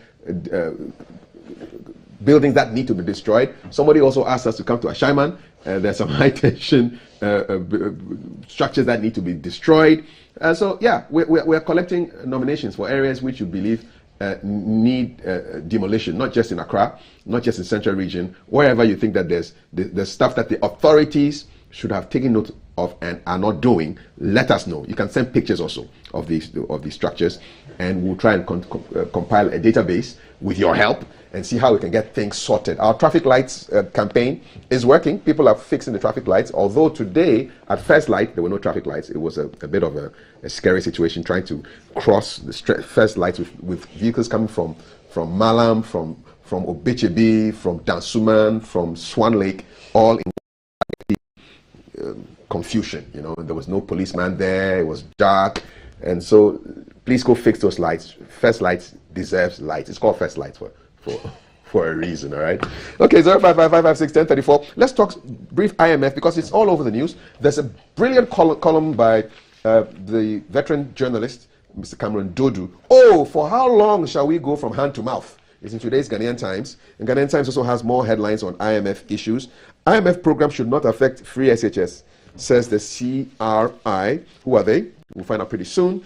And there's another IMF-related story in today's Daily Graphic. IMF engagement pushes mid-year budget review to July 25. So we had a date with Parliament, which was to be today.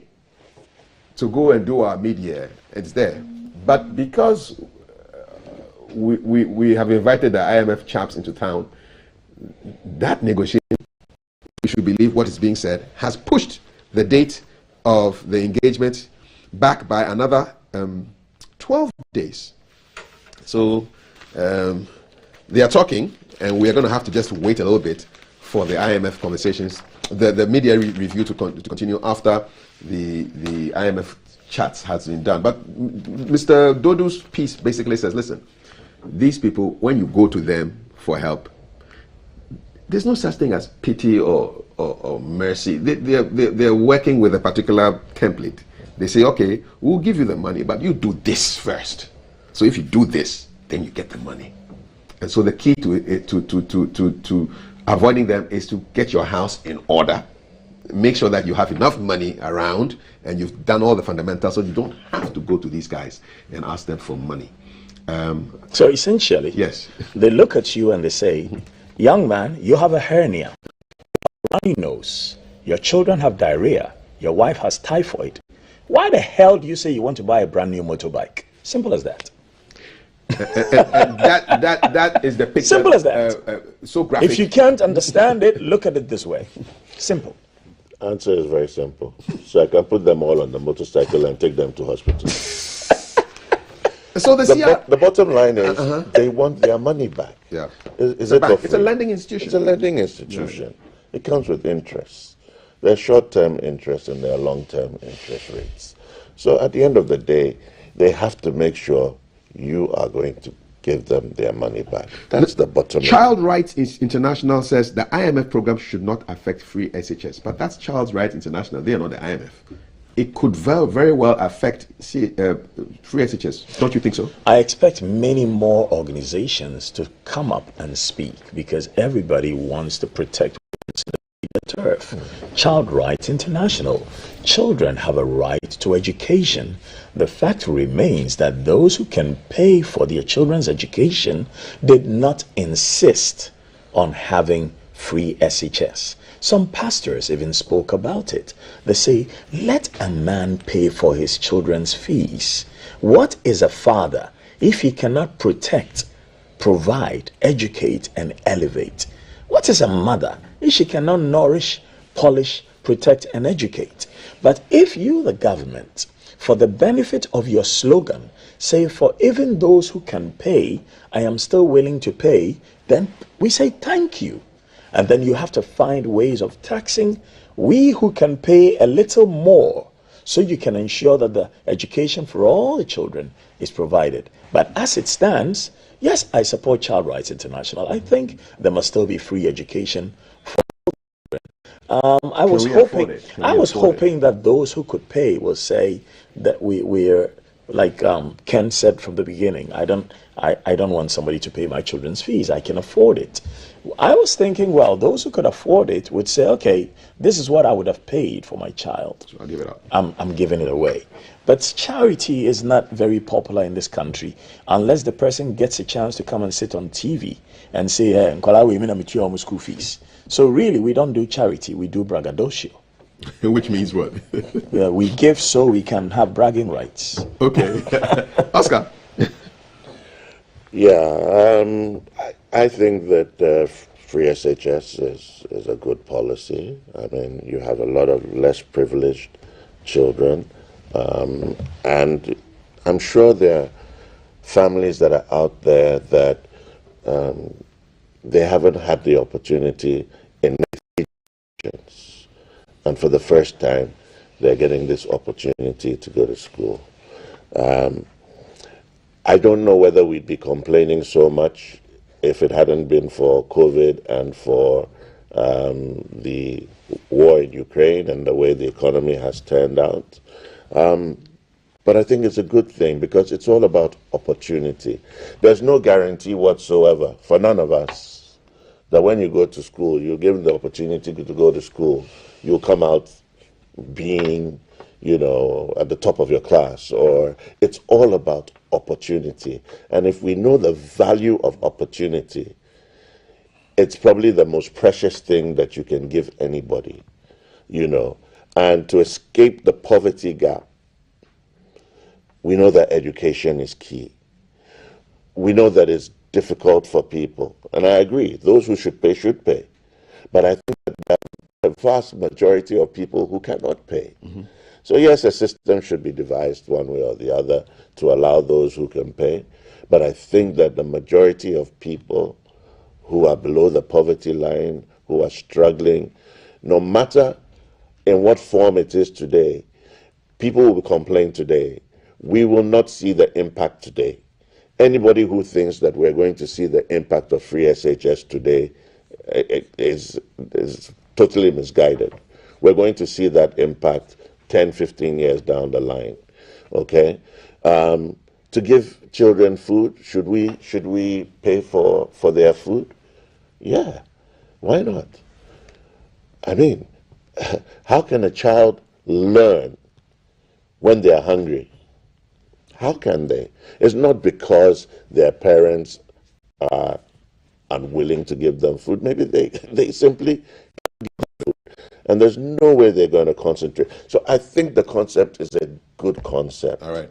Whether it's the timing is right and whether we as a country can afford, those are the issues. Those are the issues. Okay. But right.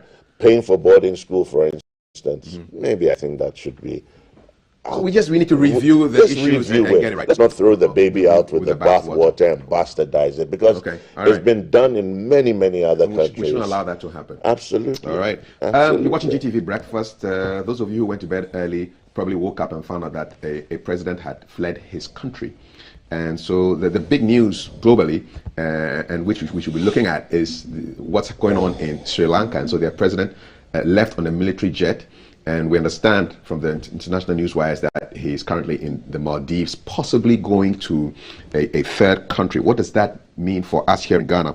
I have with me Chief Analyst at International Relations at Factum. He's also a columnist in Sri Lanka, Uditha Devapriya. Good morning, Uditha. Welcome to GTV Breakfast on Ghana Broadcasting Corporation. Good morning. How are you doing? Good morning. I hope you can hear me. We can hear you loud and clear. And tell us, so what is the mood in Sri Lanka today after the president is reported to have fled the country yesterday? Well, the most immediate piece of news I can give you is that obviously we don't really know whether the president has officially vacated his post, even though he has left the country. So that begs the question, who is the president now? We have this rather tenuous situation where the Prime Minister, who was appointed by the President about 2-3 months ago, Mr. Ranil Wickremesinghe, declaring himself as, he hasn't declared himself as acting president as such, but he has basically enforced an island-wide curfew. What does an island-wide curfew mean? We don't really know. But Sri Lanka is, of course, no stranger to curfews enforced at the, how shall I put it, on the spur of the moment. Right. He has also enforced an emergency rule over the country, technically speaking. So the most critical piece of news that we have right now is that Mr. Gotabaya Rajapaksa has left the country. I won't say that he has stopped being a problem in the country, but a far greater problem right now is who is going to succeed him, and whether the man who claims to be his Recording successor, in progress. who claims to be his successor, is actually, fit to be the acting president of the country. So there are certain constitutional deadlocks. There are certain legal analysts and commentators who say that Mr. Wickremesinghe is not the constitutional president as such, but he has issued a curfew. He has basically enforced a curfew over the entire island now, and we are waiting with bated breath as to what this will lead to, whether there will be violent clashes and whether there will be, we are all in a state of tension right now. Right. Thank you for that, Uditha. So, so there's a power vacuum of some sorts, but just paint a picture. What is it like to live in Sri Lanka today? What's life like for the ordinary person? Well, media institutions are very fond of comparing Sri Lanka to Zimbabwe, to Lebanon. saying that we are hyperinflation and that we are scarcities of commodities and we are basically a failed state. What these analysts fail to acknowledge is that countries have certain specific reasons for plummeting down in terms of, plummeting down in economic crisis or so on and so forth. You can't really make blanket comparisons like that. My personal opinion, being a Sri Lankan and on the ground, is that we have our most urgent problems right now are fuel shortages, power cuts, and gas shortages. Those three are the most urgent problems right now. There's a fourth problem, which is escalating prices. You have food inflation and basically consumer inflation indices going up by 40-50% month on month. We have been told that this will continue for quite some time, and that the central bank, the government central bank, has basically informed the country that inflation may hike to about 60% by the end of the year, which is a huge amount by Sri Lankan standards, for sure. All this has been exacerbated by a debt crisis, and this is a debt crisis that is hardly, and is not unique to Sri Lanka. It's a debt crisis that is very, very much general, and it's very much active, and it's very much specific to the global south in general. So Sri Lanka is not facing some peculiar debt crisis. It's a debt crisis that other countries in the global south, including South Asia and Africa, are facing, but the political dimension of the crisis is very peculiar to Sri Lanka. That, I suppose, is what makes the crisis and the problems inherent in the crisis very unique to Sri Lanka. Who do the people blame for the problems? Is it just the politicians in general, or the particular dynasty that has been in power for such a long time? Well, first and foremost, obviously, when you have fuel shortages, petrol shortages, gas shortages, medicine shortages, and every kind of shortage that you can think of, your first bet on who should take the blame for the crisis will be the Prime Minister of the country. And as such, most of the people in the country blame Mr. Rajapaksa. They either blame him for exacerbating a crisis or for not seeing the crisis when everyone else was seeing it coming about 18 months ago.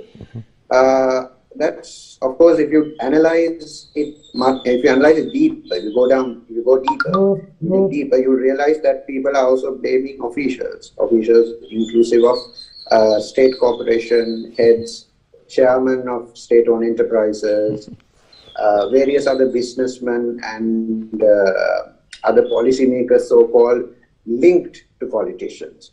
These people are also taking much of the blame, but I would say the biggest portion of the blame, people are dishing out to the president and his family. So where are you getting help from? It appears that you are shortages everywhere. Where is fuel going to come from? Where is the money going to come from? What are your conversations like with, for example, the IMF and countries like China and India? What's going on? Well, I'll start with China now. Western institutions and certain other institutions are very fond of peddling this China debt trap narrative. But it's far more complex than that. Sri Lanka's problems go back to one main cause, and that was its inability to modernize. I'm talking not about Sri Lankan society, I'm talking about the Sri Lankan economy. So economists tend to portray Sri Lanka as a very export-dependent country, but in fact it's much more import-dependent than export-dependent. We manufacture, yes, we assemble products, yes, but for those economic activities also, we are so reliant on imports. To top which, most of our exports tend to come from industries like commodities and tourism. So these are fields, these are sectors which are very, very susceptible to external shocks. So commodity prices plummeted, and that had a huge impact on the country during the COVID pandemic. Tourism arrivals fell down. Not only that, the Russia-Ukraine crisis basically smothered the country because oil prices went up through the roof to about edging to about $120 a barrel. So that actually had a big impact on the country to the extent that whereas earlier we used to spend about $200 or $250 million a month on fuel, right now we are spending about close to $600 million. That's a lot. So these issues are being felt by everyone. With regard to China, I would say the current government did not play its cards right with China. So that had the effect of distancing it from us. I mean, in a recent interview with Bloomberg, President, or rather, President Gotabaya Rajapaksa very clearly stated that he observed that China seems to be moving away from Sri Lanka and concentrating on the Pacific and the Southeast Asian region. Back a strategy that focuses on home ground, so to speak. With India, it's been much more complex. India has basically given support to the tune of about, I would say, $3.5 billion since the beginning of this year. Wow. Unprecedented, I would say, in recent history. No country has extended such a line of credit, such a line of grants and whatnot. None of them, of course, are loans, but you have our credit lines and currency swaps and so on and so forth. Right. These India has given us so much of these. It's unprecedented in recent history. I mean, to take Indian history, or even you take global history, to take it from an international perspective. Right. With regard to the IMF, discussions are underway. The governor of the central bank has very recently declared that we basically clinched a lot of progress with IMF negotiations. But of course, if there's no political stability, there's no way forward. So the immediate imperative is political stability. So with regard to China, India, and the IMF, that's the ground situation so far. Are you hopeful, as we wrap this up, are you hopeful of light at the end of this very dark tunnel? What needs to change? Well, there's always light at the end of the darkest tunnel. I mean, but of course, if you flip that very famous aphorism, it's always darkest before a silver lining. So the silver lining, I mean, to paraphrase what the central bank governor and the Prime Minister Ranil Wickremesinghe said, things are going to get worse before they get better. But things are obviously going to get better. It's all a question of when and how. No, more than a question of how, it's more a question of when. So I am hopeful. I mean, this is a country with its own economic dynamics, cultural dynamics, social dynamics, very different to other countries in Africa and Asia. So, and also similar to them. So I am hopeful that we can dig ourselves out of this situation. But the primary imperative is political stability. What's the biggest lesson you think other countries, African countries, or my country, Ghana, can learn from what's happening with you?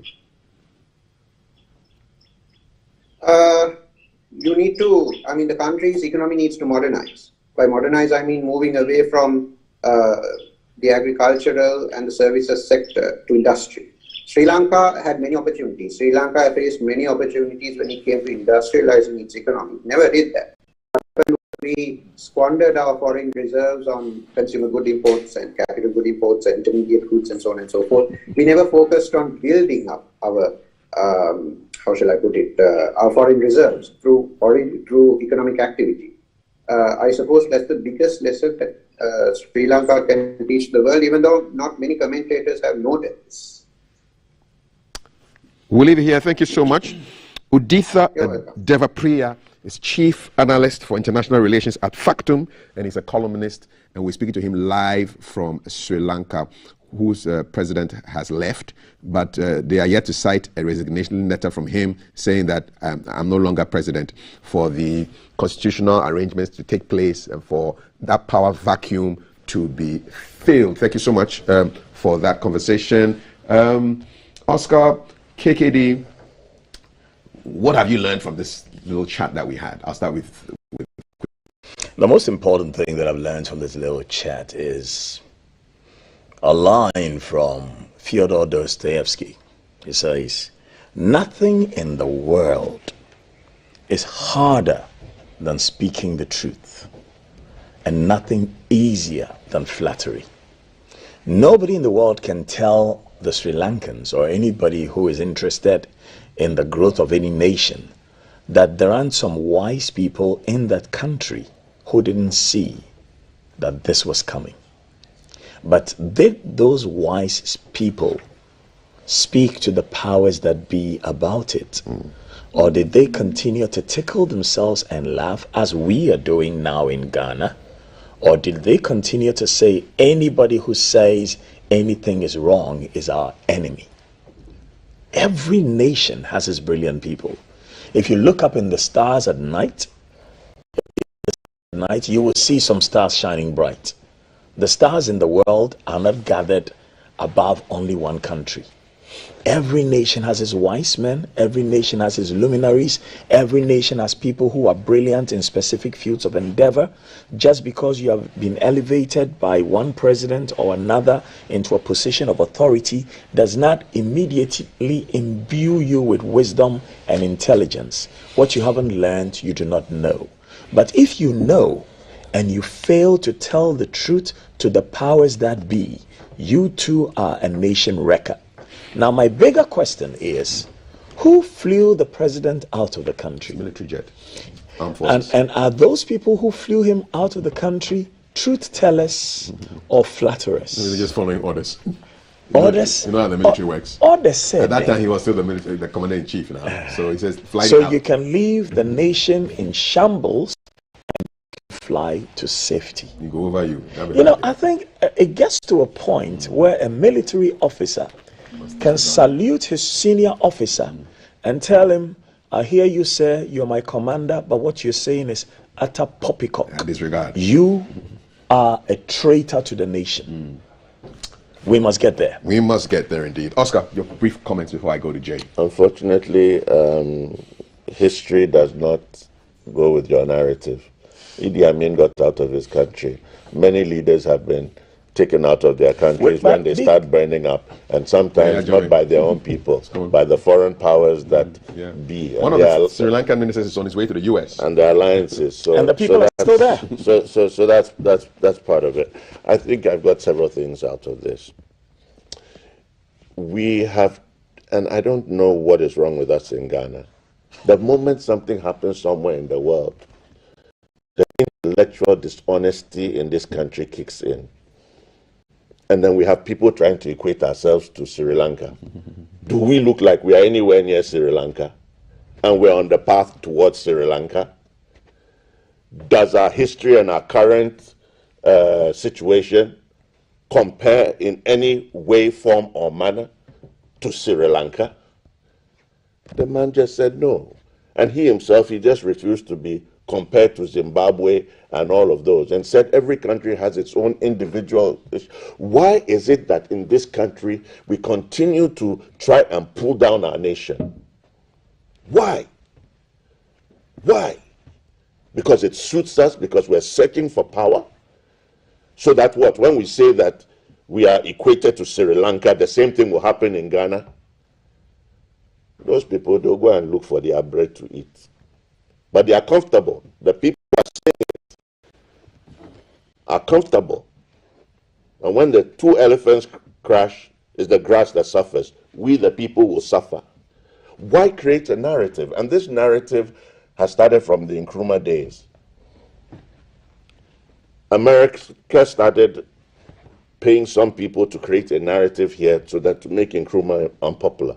It's a complete strategy that has been designed all these years. It happened in Nicaragua. I watched something on DSTV yesterday about how the Americans set up a department in the State Department to destabilize Nicaragua by setting up a newspaper and putting fake news against the government. America started fake news. Fake news is not new. Ache.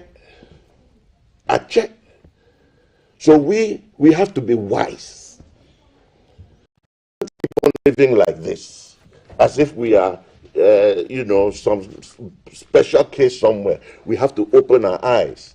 When we got up and we said that we want Ghana without aid, you think World Bank doesn't want you to come for their money? You think that those countries who have tried to control our mineral wealth and have kept us where we are as Africans to their benefit want to hear you say you want to be what? Ghana without what? Aid. And you want to be self-sufficient. And you will no longer come to them and feed their economy. You will no longer buy their products, but you will manufacture your own products. That you think they are mad? So your argument is like just do and then stop talking. It's do, right? do. And then we sit here and our own people keep on bringing this nation down. No, this gentleman, what's his name, who led the recent demonstration?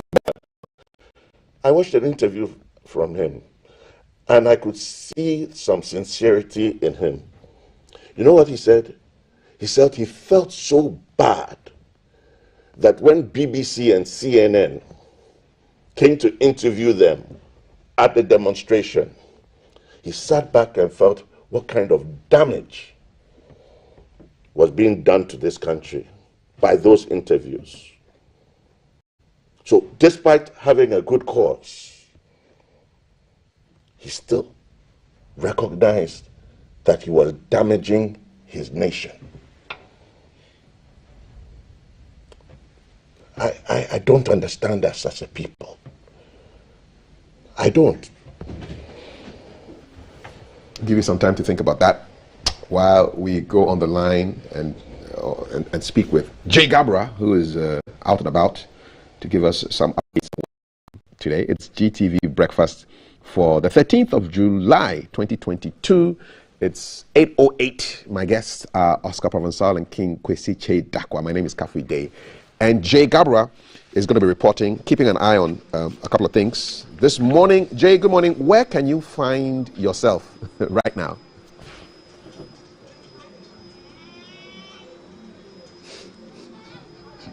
Good morning, Kafui. Thank you so much. This morning, I'm reporting live from the Tafo storm drain here in Teshi Mamli. We're here because this drain allows water to drain into the sea. And unfortunately, the power is so much, especially during heavy rains, that has eroded the base of the storm drain. And if you look to my left, you realize that the electricity pole, the base has been so eroded that it's now within the storm drain. So what happens is, the wires have torn off, the transformer has come off, and if not, which are holding the transformer up there, you realize it will just fall into the storm drain. And you can imagine that if the waters are going through and it should fall inside, what will happen to those who live around here? They are just living in perpetual fear. They've complained for a while to authorities to come fix it as soon as possible, but all pleas have fallen to their fear. So what you have is a hanging transformer, but thanks to the braces, it's not falling into the storm drain. So the base is so eroded, you can tell that the waters have carried off the concrete blocks that were supposed to be there, and even the buildings which are around the electricity pole, if care is not taken, at some point the base of that side will also go off completely, and then the building may just descend into the storm drain as well. And get this, so I understand the waters can rise so fast and so high when it's raining heavily that there's a bridge just ahead of me. The water covers the bridge completely. So for those who want to use that side, they are cut off. So if you are coming from Nungwa and you want to use Teshi Mamli and head towards Kofi Annan or go towards Laskala, you cannot use this side. It's the same way if you are coming from the opposite direction, the same happens. So if the waters get so high and you have to use the side, you can imagine that with the wires which are dangling from the base of the electricity pole right in the storm drain, you have to ask yourself what happens to those who are living around here. We don't want a situation where it's like the water is right so high, it interferes with the power supply. And you notice from the way the electricity pole is, it's connected to a number of poles which are directly behind me.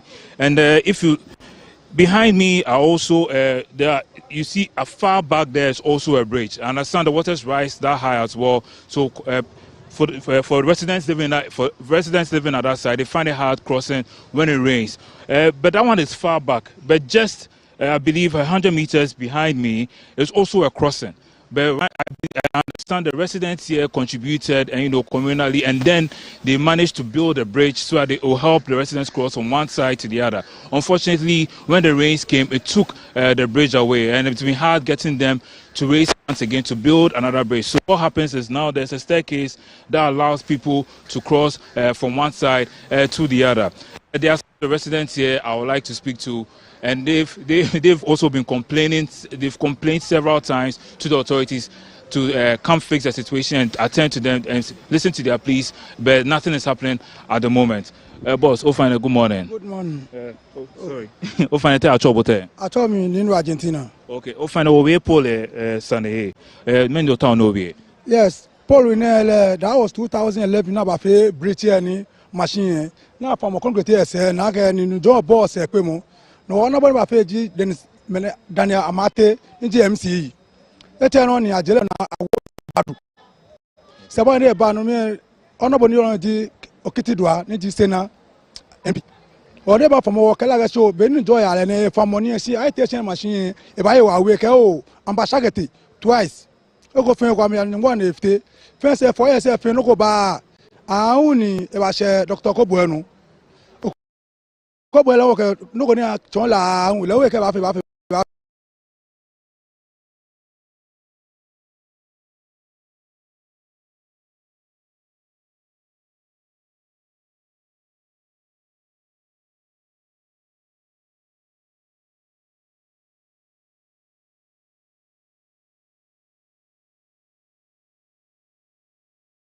echefe je ka kwa na anyị wana san problem ya bi ni ni ko kwa da de be ten fi pole ko kwa egie e shakaba ni bete ka ngo ni bridge machine ko e tonu ni ko kwa menene na fi ya bi ni nu e ya ni ya dro gbomo ye nte e ya ajemi ton ni fence wa we got am be mo fin ka kwa na ni bi e fen fam gote ni fort go ba ni amba tu eni ba me na agba ya bi ni. Okay. It's Paul FA Tamoneke from 2011. 2011 ni that mene concrete e bon famu na fe tie ni ona be wale ko ye bi edun no e famu kan ngo ni the wall no me June July be on the 4th for me the bone start mo ke e famu.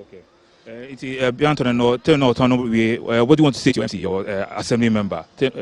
Wasama na wakala yu ahun ni bia ne wo MC ni o no ji modeka kwashi beni ka report te ahun mi ke te tu ni yo me ko beni ka ba yu e ba fe na agba ejimi I get Metro Basha that was 2015 ni election time na to election ni le mo ni invite na ba bia ni o ma na mi ka no yu e bia ni e no for the 2 weeks time this people bia ni le mo no ka me yu e bridge ni no le wa me report ye no ko ni no e lọ́wọ́ mi ká mi abàṣà máa tó wọ́n lára mi tẹ̀ àmì àná ọ̀nùpá náà mi kàn yú ọ̀lọ́ àmì kàn ọ̀nùpá ẹ̀wẹ̀ ní wọ́n tó ọwọ́ kẹ́kẹ́ ní agẹ́sìn wọ́n pẹ́ yẹn fà yín náà wọ́n máa yín lọ ní Nana Akufo-Addo àlọ́ adviser ní yọ ẹ̀ akẹ́ ní kò ní wọ́n pín báyìí wọ́n tó kẹ́ yẹn gbé sí pọ́lẹ̀ màṣẹ́ yẹn ti spọ́n ẹ̀ máa yín bẹ́ẹ̀ tẹ́pẹ́ nìyẹn lẹ̀ transformer ni màá náà yẹ dangerous.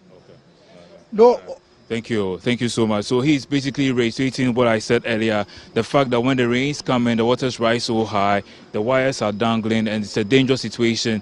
And they've appealed to the various MPs who have been in power from 2011. They always promise that they'll come and fix it. Unfortunately, nothing has transpired as a result of that. So this is the last person. I'll also take his remarks briefly about what he has to say about the bridge. We'll find out.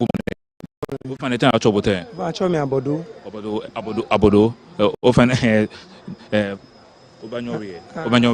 Enfin, on a one way be a jacket. Beni, I tension fear, one shake bay, Nick Bay, no was your jacket. Cob aqua to a comier, of aqua to a comier, a glaciator. Ni Kangman and onion when they bay me. Woman, who will be anything about atomic. Or Papa, I know you are now known and often and a conicano conabafe. Abafe our new one hour he jolly. Yake, Beminage, were former assembly member Niji Dennis Amate, Wakele Yake, honorable Benny Gota from Ebafe Nagba, Ekewake, Abatu, and she got a pipeline name now, Baba Wuno, Nikaja Beneke, me, Bafe Afietene, one Nakonoko, or Mbiake, pipeline name, Mination, money no one, Ebakue. So he is basically asking his MP, why is it that if it's in the pipeline, what's taking them so long? But Abodo, you notice there are rubbish and all that within the gutter. Why is that? No, Jimmy Pete war Mambia no Jimmy Kedre war got time. Call on me ni Ekedre will got time. No, Ebake Wake Joe is an in. She Okwell and if any won't complain if I can walk over assembly. She can walk it in chair, no co-belling, a few men, no effort to mononi. Amena. No na me feel ake no ne hin no kaji abamu ko na kele ba ye le baba television no ko ni mo fi ama na ke e a cheju efun na mole na wo le tun no mba wo man bi en na ma pa ni fun fe mu. Thank you so much.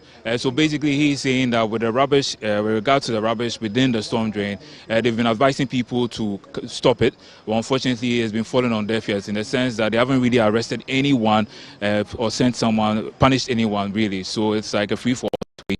They just do what they want, and then it's like, so now they are pleading that if a punishment is instilled which will allow for people when they come and dump rubbish here or make an example of someone, then people will stop putting rubbish into the storm drain. So for now, Kafui, this is the report we have from you from the Tafo storm drain here in Teshimamni, the dangerous situation with the electricity pole whose base has been strongly eroded. This is what we have for you, Kaf. I will wish my father a happy birthday, but from where I'm standing, it may not compute well with him. And that man can throw. So I don't want to fall under his incessant teasing. So Kafui, I plead with you that you wish my dad a happy birthday for me, the senior JC, Joseph Gabra himself. So thank you, Kafui. Back to you and your guest in the studio. Thank you so much, Jay. Please watch where your feet are so that you don't take an unexpected bath in that storm drain. In more salubrious conditions, I can now wish Mr. Joseph Gabra Sr. a happy birthday. General Henry Anyidoho, you both celebrate your birthdays today. God bless you all. Anyidoho, the hero. The hero. Fantastic. The hero, yes. Fantastic. Recently awarded by the Rwandans. The Rwandans. Yes. With another general. So he's 82 today. And happy birthday, Togby. Over to you, who is far from being a grandmother. Yes. Still young and fresh. But my grandma turned 85 yesterday. So in the spirit of that. Of July. And of course, our international producer's birthday was yesterday. Cynthia herself. So we are still in a celebratory mood, and we say congratulations. All the 12 July borns are special to me because of my grandma. But there's another 13 July special. Isabel Tego, today is your birthday. Lady, I love you. You are 10. It's a big double. So we are starting exciting things this year, and this weekend it's on. These are the messages you are sending to us this morning, your thoughts and not the thoughts of GBC, just like opinions shared by anyone on our panel are their opinions, not that of GBC. And I'll start straight with someone who I don't think has messaged us before, and she's asking to buy some of our products. We don't sell GTV breakfast. The breakfast show. It's free on your phone, on air, online. gbcghanaonline.com. On Facebook, we are the Ghana Broadcasting Corporation. Of course, we stream live on Twitter as well. It's free. You don't have to buy. Just buy data and come along on this exciting journey with us. More messages coming in. Good morning, Honorable Cap. You and your panel are looking extra good this morning. My question is to do with the IMF. Do we always have to go to IMF for bailout while we have gold, cocoa, timber, and vast land for agriculture? I personally think our major problem in Ghana is a lack of management. Oscar Ken Glager sent us that message. Dr. Brown Blow says the problem of this government has to do with its arrogant approach in dealing with literates. They always try to intimidate people into submission. The government knows that the teachers unions are on strike, yet you invite them for discussion. You go to the discussion table with some condition precedent. How on earth can anyone go for discussions with that posture? If COLA was implemented in 2014, why can't we implement it now? I support the strike, and we must not kowtow to the whims and caprices of the government and so-called NLC. Dr. Brown saying that. My brother Provençal speaks more with emotions rather than being analytical. Sri Lanka's problems did not just happen overnight. They got to this position gradually through mismanagement. The real nation wreckers are, in fact, those knowledgeable persons who refuse to say the truth. Kwesi, you are perfectly right. Dan Inkpe sending that message. Another one coming in. Good morning, Mr. Host. Those comparing us to other countries, when there is a breakdown of law and order, someone who does not like you will come for you. God bless Ghana. Malik is saying that. Please, let's all like each other. Hashtag GTV BFS. I watch Oscar film, The Big Man. He should encourage the big men in the country to watch it. I think what he speaks about is happening. KKD, welcome. Okay, more messages coming in. I don't understand why we are comparing ourselves to that nation. Let's think about our nation, how we can make things work. Farouk joins. Hi, my brother. You see, Ghana is developing, but our officers are killing us. Look at FDA. They don't do their work well because we eat rubber rice every day. So I'm telling them that they should do their work well and stop killing Ghanaians. Oh, Ghana politics has changed our behavior in our old people were the best people in Africa. Where are the best people in Africa? Okay, so Farouk sending us that message, and that is quite a lengthy one. I'll just skip right to those who are saying good morning. Good morning to you as well. Don't scrap the free SHS. Rather, ask the parents to file their personal tax. If your parent has not filed their tax, you cannot enjoy free SHS, or you will pay the value. There are so many ways government can make money, but they don't think. Good morning to my big brother KK. The honest people don't do politics. And that's according to one of our viewers. Good morning, Kafu, and your panel. Please, I want to ask so that can the president travel with a military aircraft while he was renting private jets with huge sums of money? God have mercy on Ghana or Sankide. That's quite loud. The NPP is about to go for their National Delegates Conference. Yes, we do know that this weekend. More messages coming in. We are living in the country because of dirty politics. Affordable houses has turned into cemetery.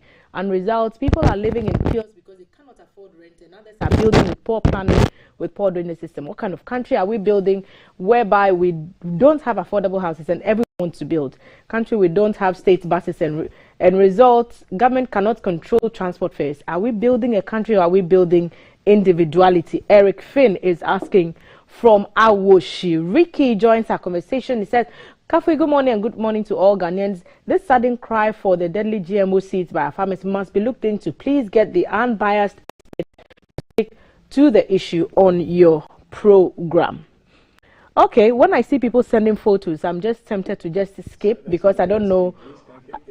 Yeah, but I don't know what the photo is. So for our producers to have a look at this particular photo, and then if they pass it, I'll go on to reveal it to viewers. Good morning, I'm Eben from Kwabinya. Will the SP succeed at all? Hey, Ghana Judiciary, what's happening? The SP should tighten his belt because he has a long way to go with the judiciary. Regards to Nate Taki and all those people who sound like members of my family, but I'm not sure that they are. Musa Abattoir from Aswase joins. We are sending a clear message to EC that compiling a new voters register going to 2024 elections will be resisted with our last blood. It's about time they stop allowing themselves to be manipulated by the executives. If they're trying to do what they did in 2022, they'll create something this country cannot contain. Well, we are not in support of such messages, Musa. There's a proverb. The testicles of a fool is a word to the wise. It's enough. Musa, peace, peace, peace is what we preach at this table. Building under high tensions is going on so fast at Patasi in Kumasi. Gridco should stop this ASAP. Kwame from Seshirio. So, good morning, my favorite TV presenters. I'm called Booksin from Boko. I want to know whether it's true that Ronaldo is going to Chelsea. Maltiti, there's a question here for you. So come back and answer. Is Ronaldo going to Chelsea? He's definitely moving on from that divided team who are never my friends, but Titi will have all the details for you. Quite a lengthy one. Let me do what I do best in the morning, scroll to the top, and when I see the greens, my day is just made better. Yeah, you can open the picture photo now. I can open the fantastic. Good morning, Mami Thelma and Oga Kafi. I just want to say Ghana is still doing great compared to other African countries. Please, let's stay positive. And definitely, I know everything will be all right ASAP.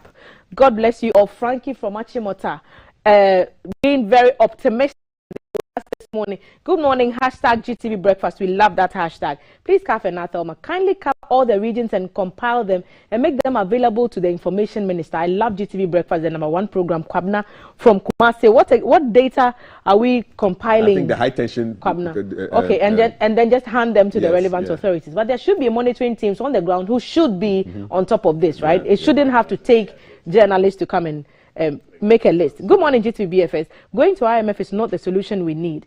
It's not the solution. We need common sense. Okay, that's according to Loso. A pleasant morning to you and your Sagash people and goods.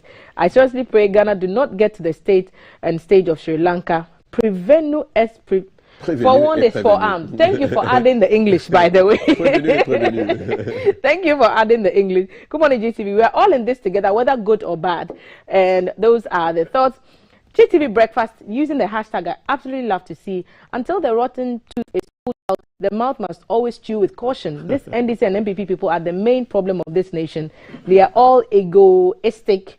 Good morning. Ata sent us that photo. Samuel, is that the photo I skipped before? Nope. So I'll let that go through the check and then I'll come back to it. Come on, Alhaji Kafui. You charge just 5% for the mining of our minerals and less than 15% of our oil, and you still complain of revenue generation shortfalls as reasons for going to the IMF. We must exhume and ask Gaddafi how he was able to charge 70% for his oil and land. Please, how far with the Saglime housing project? I need one of the houses to buy. Oh, lots of O's there. Let's see if there are any more messages, and indeed there are. Good morning, team. This government must put their feet on the ground, please. Wish staff nurse Comfort. Tell me, say, blissful birthday. Comfort, happy birthday from Adepa Anderson to you. Good morning, Kafui. You're making my day. Makes my day. I salute him. Lomote from Ashaiman, Lebanon. Format. I don't even know how you ended up with a name like Format. Good morning, breakfast. Our president is tired. He doesn't know what he's doing, and I don't blame him. Rather, I blame Ghanaians. God's Way is my name, popularly known as Format from Ho in the Volta region. Again, these are thoughts of those who are sending them to us and not the opinions of GBC. You said there are 300 groupings of mental illness. So this was for Dr. Osei, yes, who came here earlier. Poverty, illness. You see, it was only when the poverty was also a mental illness. It can aggravate mental illness. Persons under this 300 times. Yeah. So Alhaji Dauda, this is for you. KKD, we need government hostels to house homeless people in Accra. Alhaji Dauda from Medina Estate. Isa said only 10% of good people in Ghana, 90% are full of devil people. May the Lord be with us. Good morning to you all in the studio. Isa sent us that message. Okay, some advice coming to us here. Let me see if I can find that photo that I originally skimmed. Now been given the green light. It's right under that one. Clara. Okay, please, can KKD tell us how he keeps his hat? His fez on his head. Yes. That's a great question. KKD, do you want to take a go at that when you have your Oscar says super glue, man. Super glue. Hopefully not the permanent but one. I'm Hopefully happy not that the permanent I'm one. happy that he wrote the correct name. But this is not a fez. This is a kufi. Oh. The fez is the cylindrical one that has a tassel hanging in front of it that our policemen of old used to wear. You remember that? Yeah. Cylindrical one? Yeah. With a cropped top. Okay. And then you have a tassel hanging in front. But this is a kufi. K-U-F-I. Kufi. Yes. So someone knows their fashion. How can you wear something on your head and don't know what it's called? The kufi is actually West African, but you'll see originally from Senegambia. Okay. Senegal, Gambia. Yeah, like Modibo. But if you look at it critically, it's the Ghana, Mali empires. Yes. So we are part of that as well. The Kofi, okay. Yeah, do I have time to read a few more? Sure. Yeah. The 30% salary cut for government officials is not enough. The president should sack the numerous advisors, staffers, deputy CEOs, and spokespersons. Government departments have PROs. Why come and appoint spokespersons and create space for deputy CEOs who are party apparatchiks? And there are more. Somebody says it's their favorite presenter. I'm tempted to just read this one because who doesn't like being called their favorite presenters? Good morning, my favorite TV presenters. God bless you. God bless you too. This doesn't count as the last one that Kav asked me to read. So here is the last one. Good morning, Kav. I hope everything is well today. I don't have anything to say, but we the youth always say something about this country. But there is no improvement. So today I just want to say hi to GT. Hi back to you. Clara has come back. First, Kufi. Clara is back. Yes. Okay. Kufi, thanks. He's learning a lot. And she's listening ardently. So now I know Fez and I know Kufi. Yes, and Clara is Claire. Hats off to her. Hats off to her. And this is what, hats 101? Yes, military. No, but you see, a hat has a brim. You know, a cap has like a little visor in front, which protects your eyes from the sun. What's this one? This one is a kufi. Okay, so the fez is the 101. And with the hats, there's so many. The straw bow tie, the fedora, there's the Homburg. I mean, there's so many different hats. But if you like hats, we'll do a whole show. Brother. Know your hats. Hats off to you. Thank you, Thank you very much. Hats off to you as well. Yep. Quick run through the headlines. Daily Graphic, who wins MPP chairmanship contest? 3 emerged front runners. Request to freeze Sir John's assets. Special prosecutor to appeal high. Government retreat discusses way forward for economy. Pro buffer stock school feeding program. Speaker directs 5 committees. Don't make Ghana card sole reference for voter registration, says the minority. IMF engagement pushes media budget review to July 25. Use oil export windfall to reduce petrol prices, says Dr. Kwachi. Ghanaian Times, let's focus on influencing global economic order. President urges African leaders. IMF program should not affect free SHS, says CRI. The Finder says National Cathedral government risks $8 million judgment debt over buildings demolished. And workers demo over MPs. Deal cripples GPHA. And I just want to end on a note of accidents, because the Ghanaian Times has told us that just between January and June of this year, 181 days, we lost 1,300 people. We had 8,000 people injured. Let me break it down.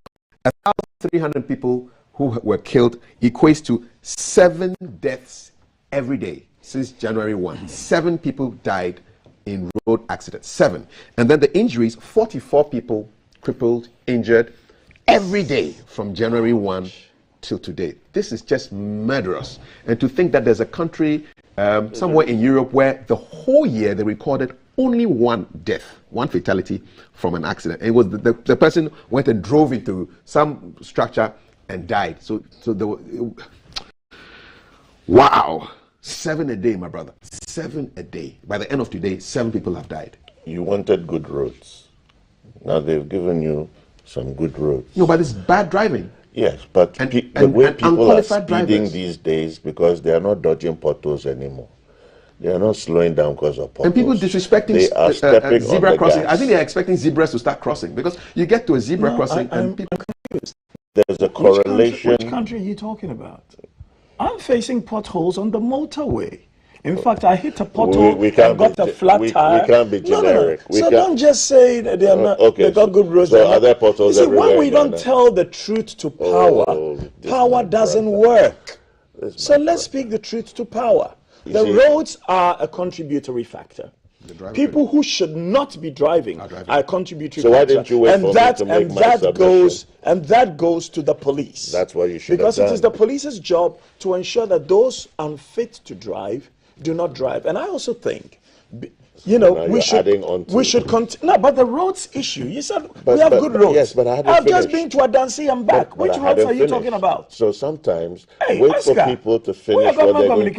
No, wait for people to finish what they're going to say. Don't jump in and now start adding. No, because you have good roads. Which good roads? I'm just shocked about the people, man. Did I say that had good roads? I'm just shocked that 7 people are dying. The analysis. 7 people are dying every day. Good grief. Yeah, we really need to get our act together. It's just a frightful waste of human life and potential. And those who survive but are maimed, just think about it, 44 people like that, out of action. Maybe you're crippled, you've gotten a leg or an arm amputated, you can't contribute to the economy, you can't feed your people, And you won't be fed by anybody either. No, and just over the weekend, a friend of mine, a former colleague of mine, just died. He was hit by a vehicle, lost his life. He was working, delivery guy, he lost his life. So these are serious things you need to think about. There are a lot of issues. Yeah. Thank you, guys. We've got a conversation on Minerals Commission coming up in a short while. And PSA Esther will also be here as well. You stay with us. And an African AU youth champion. So you stay. This is GTV Breakfast. Stay with us. Don't go anywhere.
Thanks for staying on. This is GTV Breakfast, made possible by Awake Purified Water and Adonko Next Level Energy Drink. We are streaming live on our Facebook page, Ghana Broadcasting Corporation. We are also streaming on Twitter, so you can join the conversations on there. We are sitting down, as we do almost every Wednesday, with the Minerals Commission. Today, because of popular demand and by popular request, the CEO is back on the seat today to tell us more about the local content and local participation in 2020. Many of you reached out to the Minerals Commission asking for more details on how you can participate in that billion-dollar industry. And so we are back with CEO who is at the table with us, Martin Kwekweisi, and he will be answering some questions. Stacey, good morning and welcome back once again. Morning. So our people have been calling and calling and calling, and they asked you to come back. I bet many of them will also be watching this on the Minerals Commission's Facebook, YouTube, LinkedIn, Instagram and Twitter handles at Minerals Commission Ghana. So follow the Minerals Commission handles and you can get a lot more of your questions answered on those platforms. Minerals Commission Ghana, YouTube, Twitter, Facebook, LinkedIn and Instagram. We'll be opening the phone lines very shortly and I'll announce the number in a little while so that you can join the conversation and also have your questions answered. So, Mr. CEO, last week we sat here and we tried to explain how people can get themselves or their businesses registered in order to supply some of these items, the 41 items listed by LI 2431. And you got calls that people wanted better clarity. So take us through the process again. How do you get the approval and authorization you need to do this? Tema, good morning. Good morning. And it's great to be here.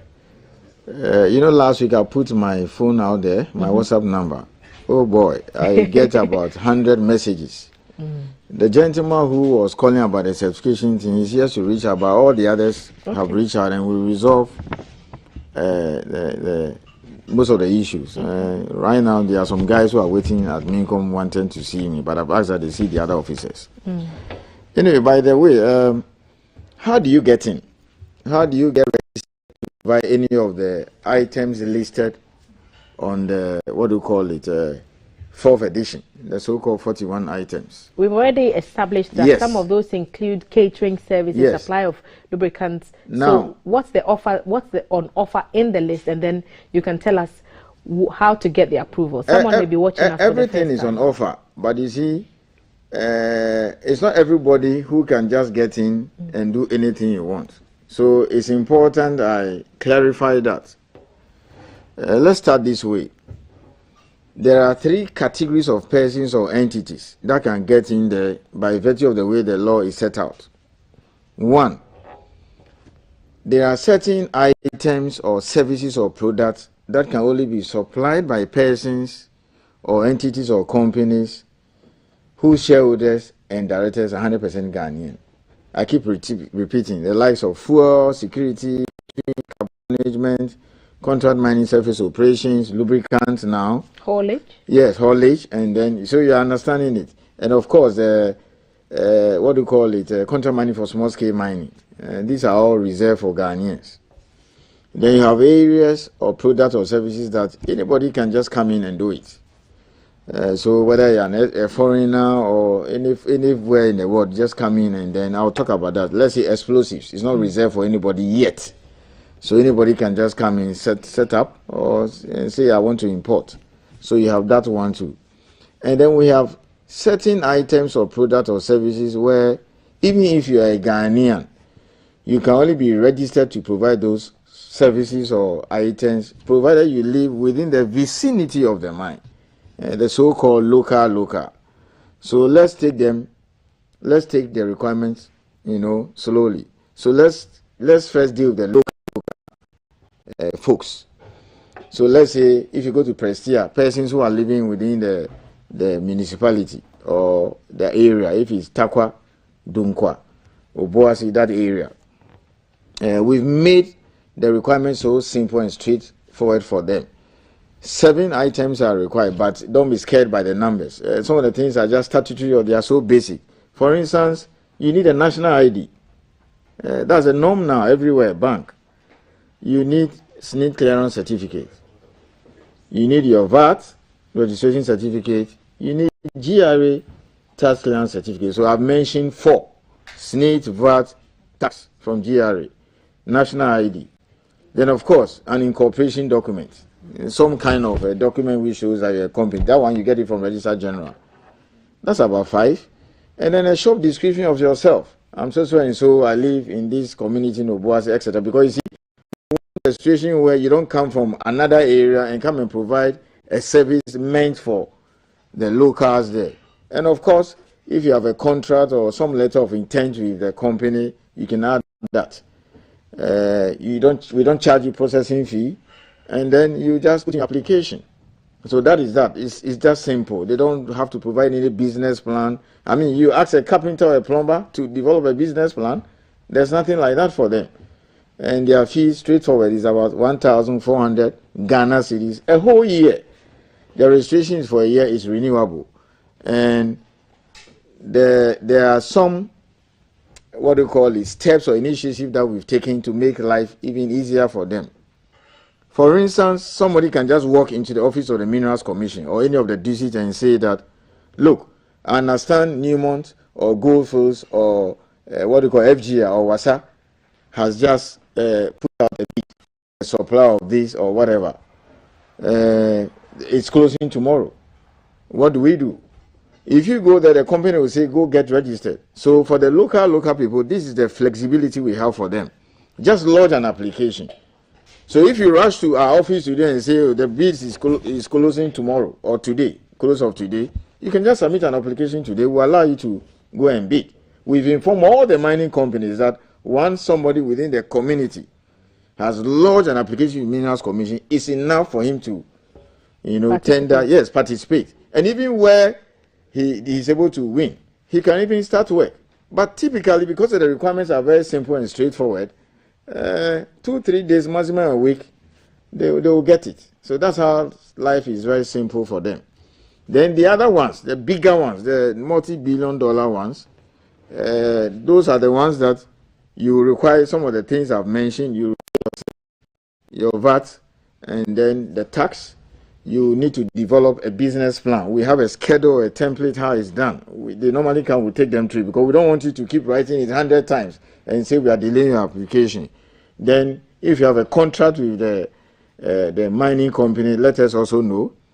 And then of course, this is big time, so we will need some kind of your financial capacity. Is it possible to get a contract with a mining company before applying for these approvals from the Minerals Commission? In fact, some of them walk into our office and say, look, I have just gotten a contract with company A. I'm here to register. So we do it for them quickly. And once he has a contract and the companies will not wait for you, especially if they are Ghanaians, we will tell them, if they want you to start, just go ahead. We will just have to do an email or send a letter to the company and say, Tema has lodged an application with us, we are processing it, but just go ahead with the processes. And if you need him to start work, because you see, price of the metals change every second. So a day the price of gold could fall like $100 or $50. They won't wait for you. So we get that. Initially, like a year or 2 years ago, you have to get all your papers. Then they started crying. And then we decided to meet them halfway. So that's how it works. So you also need your audited financial statements. You need your, what do you call it, annual report the last 3 years. And then you should be able to tell us that, look, you have money. As I said, if you are going to get a $200 million or $100 million or $50 million contract, you shouldn't be any fly-by-night person or entity.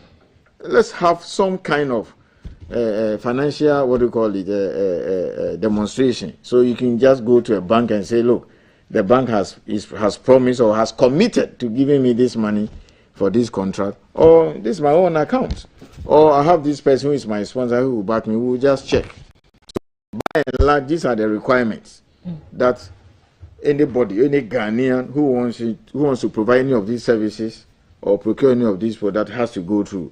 We don't delay. It shouldn't take you more than a week or less. I mean, more than a week to get registered as a local person. Now the online system has become a game changer for us. The bigger guys, sometimes they struggle with the business plan, and they struggle with the account and the financial statement and all those things. But that's the law. We just have to make sure that you can do the work. And then you don't just get up and walk in and say, get me registered, I have $100 million contract. It doesn't work that way. Because some of them require even you should put up a bond or provide some insurance guarantee that you do this way in case there's a problem. So these are the requirements, and it's quite easy to get in. So you basically have to identify which of these three categories that you fall under, whether you're excluded from the foreign category, which is open to everybody who is a foreign national or a Ghanaian when it comes to underground mining, for example. You have to figure out which of the items under the Ghanaian requirement you fall under, and if you're local, you need to figure out where exactly you want to tailor your service or offer your services. Is that what you're saying? Absolutely. The point is this. You see, when you work in our office, you can get someone, they work in all the time, either at the district office or the regional office or even come to headquarters. He will say, oh, look, I'm a Ghanaian, I want to do this. What can what are the requirements? And then we'll tell them. Others also send email, we respond. And then some people also come in and say, look, I want to provide this particular service. And then we'll tell him, no, are you a Ghanaian? If he says no, then we'll tell you straight away, you're not qualified. But if he's qualified, then we'll ask you, these are the requirements. Others also working because of this education, and then they will say, I want to get in. I want to provide what support service. So sometimes I ask them, what do you want to do? And then they don't know what to do. So we take our time, our officers take their time, we give them the list, we'll take them through it and say, these are the items available, and these are the requirements. So you go and think of what you want to do, come back, we'll help you with the application process. Okay. Yes. And you can Some also come and they know what to do. So somebody will walk, like yesterday, somebody walked in and said, I have a security company. I want to extend my tentacles to the mining companies. What do I do? And then we took him to the requirements, got him an officer. He did everything. He got his document uploaded. So for someone like that person in particular wanting to go into offering security for the mines, will there be a different set of requirements apart from the general areas where you've taken us through, like the national ID and the statement and the description of the business plan and all that? Well, if you want to provide security, all those things are required. We need to know that you are properly registered for tax purposes. You see, in the past, anybody can just get up and set up a company. Now, the rules are quite strict. We need to make sure you have your VAT documents. You claim you are a security company. I asked him yesterday, how long have you been working? He said, I've been working the past 5 years. So you have some kind of audited account. He said, yes. Can you give us a statement showing your operations over the period, the companies you are working with? Because you see, when the person has experience, it's very easy for him to go through the process. The man says he has a security company. He's providing security for 1 or 2 banks, maybe GBC here and there. What are you going to doubt? We'll just cross-check. We'll just call the other company and say, do you know this person? Has he got any obligations, etc.? Because see, we don't want you challenges or problems there. So we'll tell you, look, we did your background check. These 4 companies that you have been providing security services are complaining. So, mine is a very sensitive area. Maybe there are other issues. So they go through, we take our time, school them properly. So his own like this is quite straightforward. He came with all his documents prepared and he got it uploaded. Right. So by next week, we should be registering him. And then the next thing is to go and look for contracts. Yes, so that brings me nicely to the next question. What happens after a person goes through the registration process? Is that where they are free to do the business? Is that where they are free to engage in the business that they applied for the license or approval? Once you have been properly registered by the Minerals Commission, what it simply means is that any mining company can hire you to provide any of the services for which your objects, security, you're going to do contract mining, they can just hire your services. Now, this is how it works. A lot of them come with contracts. So for those ones, it's like a done deal. One leg is already there. You only needed the documents to start the work. That's one. Others also provide what we call letter of intent. So Thermal Mining Company has been given a letter of intent that, look, we'll give you this contract provided you get registered with Minerals Commission. So they come with letter of intent. Once they are done, they give them a proper contract. And we are supposed to see the contract. You are supposed to submit the contract to us. So that's also the other one. And then for the local, the mining companies register them. So you can go to Newmont and all the communities there, all the people there, they have the list of the plumbers. They have the list of the carpenters. They have the list of the companies that provide electrical services. They have companies that do general supplies, you know, sanitary, toiletries and all those. They have the list, and the list keep growing every day. So when Newmont says, I want some electrical works done, they go into their list and say, oh, 20 of you bid. Maybe this is some $1 million or some 50,000 or 100,000. And or plumbing, they say, look, we want plumbers to come and fix this thing. So they call all of them. All of them? Yes, they call them and say, yeah, because there are many. There are many. And sometimes they give it to them. So you'll be here, somebody else will be here because they want the work done quickly. Maybe within 2 weeks or so, you cannot do it. Some also take it and subcontract. So you go and take the job, and then you hire the plumbers, the electricians and all those guys there, and then you give them subcontract. So I've seen about 4 subcontractors. You take the job, maybe it's perhaps 2 million Ghana cedis. They also subcontract that part, So you go there, a whole lot of them are working. That's how it works. And in this selection process, what role does the Minerals Commission play to ensure fairness for all the players who are participating? The law gives us certain powers. We have the right to investigate if we receive complaints from any supplier or any company says that, look, like bid rigging or he's been discriminated. For instance, I've just received a complaint of a company that is favoring a certain category of people over other people. We are going to investigate. And normally we draw the attention of the company to some of these things. I mean, these are genuine concerns. So that is also what we can investigate. And then secondly, too, the law requires that you, in your procurement plan, you broaden opportunities for the suppliers and even provide technical and then financial assistance. So sometimes you see all of you that provide these services or this good or whatever, I'm going to do training for all of you. So they take them through training. They train them, standards, the quality, and how to do it. Initially, they were having challenges. They send the items and then they are rejected. And then we told the companies that no, the law requires you train them and tell them what you want. So they do all that now. Yes. And I'm happy to hear that a lot of people comply to some of these oversight responsibilities that the Minerals Commission does.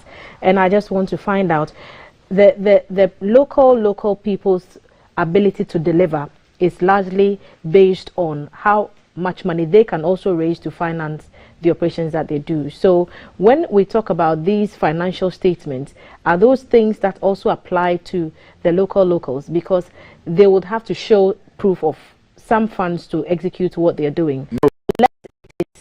No. Only for those who are doing the Ghanaians reserve businesses, and they will receive monies from the mining companies to execute those ones. Tema, let me explain this and let me clarify. Mm-hmm. If you want to get in there or you want to register as a local, that is persons living around the mine, you don't need to demonstrate your financial and technical capacity. We don't require that. Let me repeat, we don't require that. I don't need a bank statement from you. We don't need any audited accounts. We don't need any proof that you have money. I mean, I should ask a carpenter or a plumber or a mason to come and provide those things. We don't ask them for that. Far from that. Just show us your VAT registration certificate. Let me repeat. Provide us your seed clearance certificate that you've been given tax clearance certificate by Ghana Revenue Authority. We need your national ID. Now, but if they bring Electoral Commission one or passport, we take it. But we normally insist on a Ghana card now. It's not everybody who is registered. So if you bring a passport, we'll take it. If you bring the Electoral Commission card, we'll take it. It's some form of ID. People use that to fly. I mean, from Accra to Kumasi. And then a short description about yourself. oh, I live in Obuasi, Brahabe Bomi, I do this X, Y, Z, that's all. And then the company registration document. So no local person is supposed to show evidence that he has the technical skills or the financial capacity to audited accounts. No. I'm asking this because if there was that requirement, then I would have followed up with the question of whether they have access to loans to help them. No, they don't need that. They don't need that. In fact, some of them are doing so well that they are not even moving to the second category of Ghanaians, like fuel, lubricants and co. Those are so there's always a way to grow from maybe a local company into another level of supply in the same space of local. Somebody starts as a chemist, now he has pharmacy shops all over Ghana. There are small-scale companies or people who have been doing small-scale mining for years. Now they have large-scale prospecting lines, and even some of them are doing mining to the extent that even one guy has become so big that he's even doing contract mining for a large-scale company.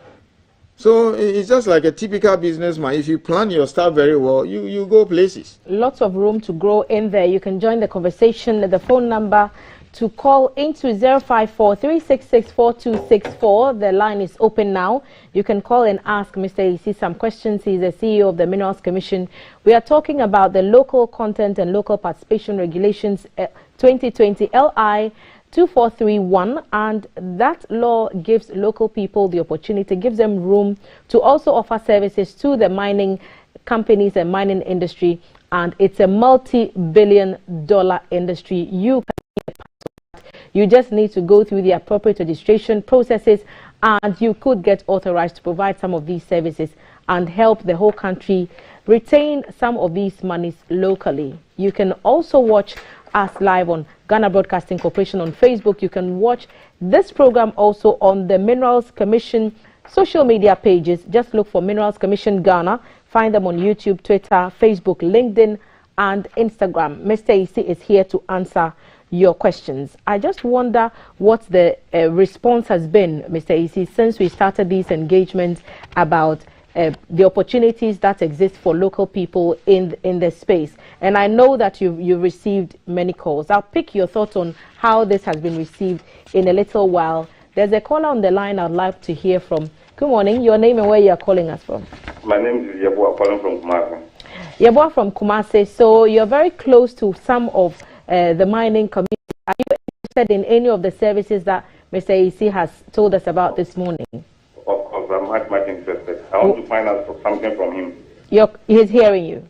I want to find out from him that the mining companies give them their procurement plans. Procurement plans by the mining companies? Yes. Okay. So, in a sense that if I come to him that, okay, I want to go to Triano Mine, and then I've done everything, and say, oh, okay, they have a procurement plan that maybe mid-year or the last quarter they will do ABC there. I want to know from him, do they know the mining companies, their procurement plan? That's what I want to know from. Okay, thank you, Yeboah, for calling us. And Mr. Isi will answer your question now. Do the companies tell you what they want to purchase? Yes. Which you can pass on to prospective suppliers? Maybe he missed the first edition. But then this is what the law here. But it's in my head, so I can just tell you straight away. Every mining company that is registered in Ghana to do exploration, to do actual mining or extraction, or to provide any support services, you are supposed to give us a procurement plan for 5 years. 5 years.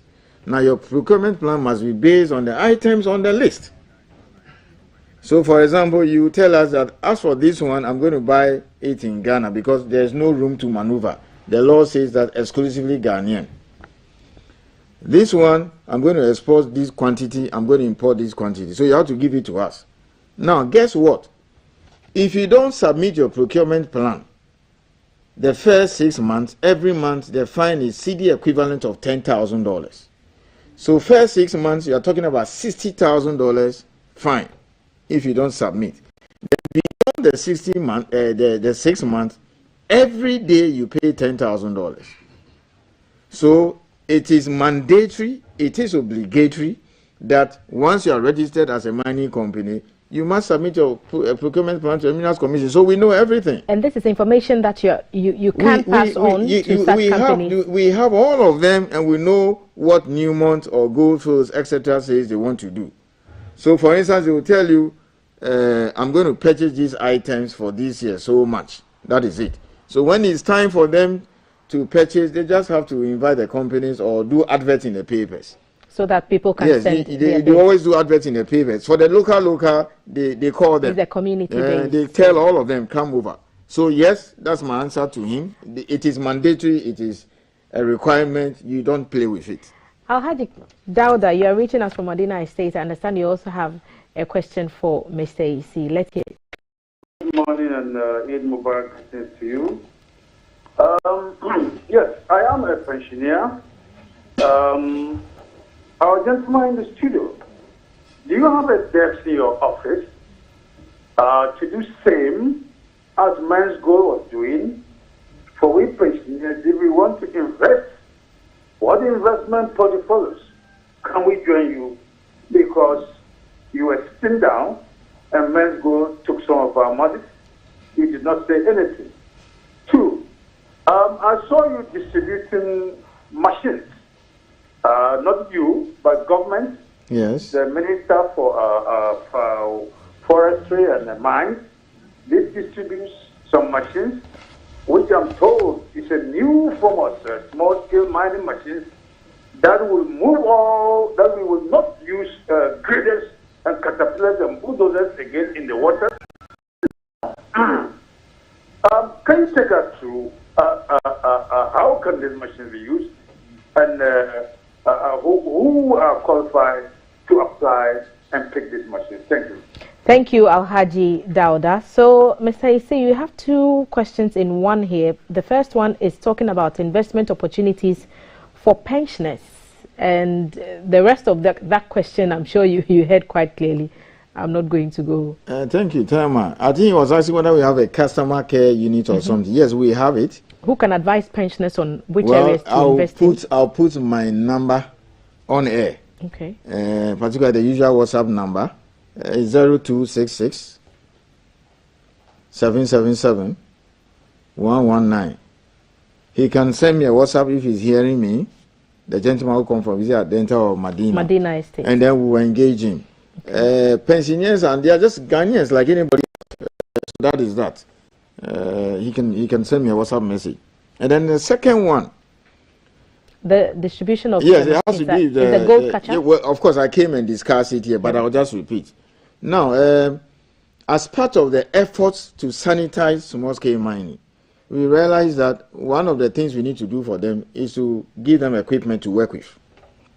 The country, they use mercury, and this champagne, they pollute the water bodies, etc. So government, in its wisdom, decided to bring these machines and give it to them. So you don't have to use mercury.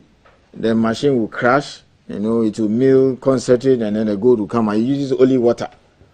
And then we will give it to you. They will do what they call work and pay, 2 years. What was the criteria for selecting those? Yes, so I'm coming to that. Who qualifies? One, you must be a small-scale miner, properly registered with the Minerals Commission. In other words, you should have a license. You should have license to do mining, whether as an individual or community mining. That's the first thing. Two, if you have lodged an application with us, and we have done the inspections and we are processing it, we can also give it to you. And then the third category, if the community miners or the small-scale miners come together and say, Thelma is our sponsor, so he's going to procure the machine for us and help us do the mining too, we also allow that. Because the large-scale people do that. Some of the large-scale people don't have money themselves. They go and raise money from the banks. And he will bring you a letter saying that, look, this bank will give me $200 million from operation. Or I'm going to sell shares. So why can't a small-scale miner come together and say, these people are our sponsors, they are going to give us a machine, they are going to pay for it, and then we'll do work and pay. It's also fine with us. So these are the three categories of person. Let me repeat. You must be a registered, licensed small-scale miner. You have all the license, the EPA permit, operating permit. Two, a small-scale person who has lodged an application in the Minerals Commission and has gone past inspection.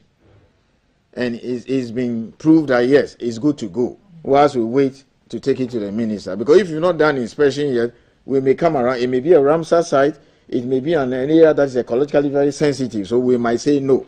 By that time, it's too late, we give you the machine, we don't want that. So once you have gone past inspection stage and you are good to go, we can also give it to you. And if the managers also come together and say, this our sponsor is going to pay for it, we have an arrangement to, you also qualify. And it's going very well, we are distributing.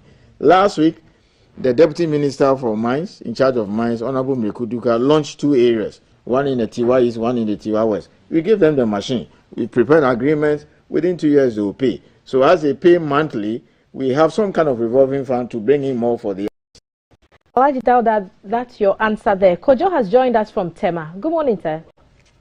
Good morning.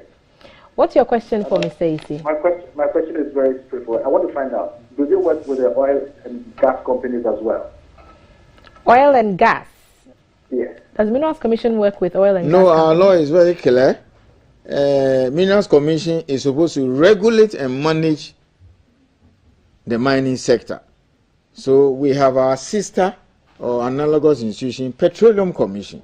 They do oil and gas, we do mining. That's all. So we don't dabble in oil and gas. But we have a relationship because we share a lot of data. It's the same land. So we share data a lot. Yes, we collaborate. Collaboration indeed. Mr. Isi, what would be your final comments? Because we've visited this topic a number of times. Final comments, let me, if you can give me 2-3 minutes, just read what the local people qualify. It's stated clearly in the law. So supply of name tax, supply of provisions and toiletries, cleaning, painting, disinfection or fumigation services, collection of rubbish, emptying of sewages and other sanitary services. And these things, they run into several millions of cedis. It's not some 10,000 or 5,000. Physical training, gym training, swimming instructions, local security, local patrol and neighborhood watch services, local health education services, minor maintenance services including plumbing and electrical fittings, etc. So these are the kind of things the local people, those who live in the mine, can procure or come and register for them to also get what you will say no feel. Again, the number is 0266 777 119. You can send me a WhatsApp, I'll respond and deal with all the issues. Thank you very much. That number is on your screen now, the WhatsApp number and the team 0266 777 119. They are there to respond to any questions you may have about how you can benefit from the Local Content and Local Participation Regulation 2020 LI 2431. So you can apply to supply any of the 41 items reserved for Ghanaians only, or you can apply for your company to supply any of those local services that are also on offer. Anything from stationery to plumbing and electricals is in there. Catering services also available for Ghanaians as part of those 41 items, so you can benefit. You can catch all this again on the social media handles of the Minerals Commission: YouTube, Instagram, Twitter, Facebook, LinkedIn. And what to look for is Minerals Commission Ghana. All the answers are there.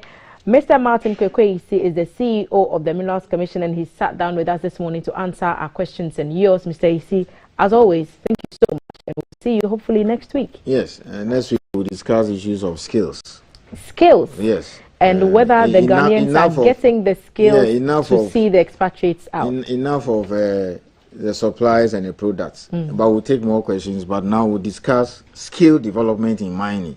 Skill development in mining. If you are interested in that topic, it's a date we have for next Wednesday, God willing, and we'll be here to answer some more questions on how you can get you can acquire the skills to also contribute or to get a job in mining. And I bet you'll be very interested in that topic next week on our date with the Minerals Commission. This is GTV Breakfast. More conversations coming up after the break. Stay with us.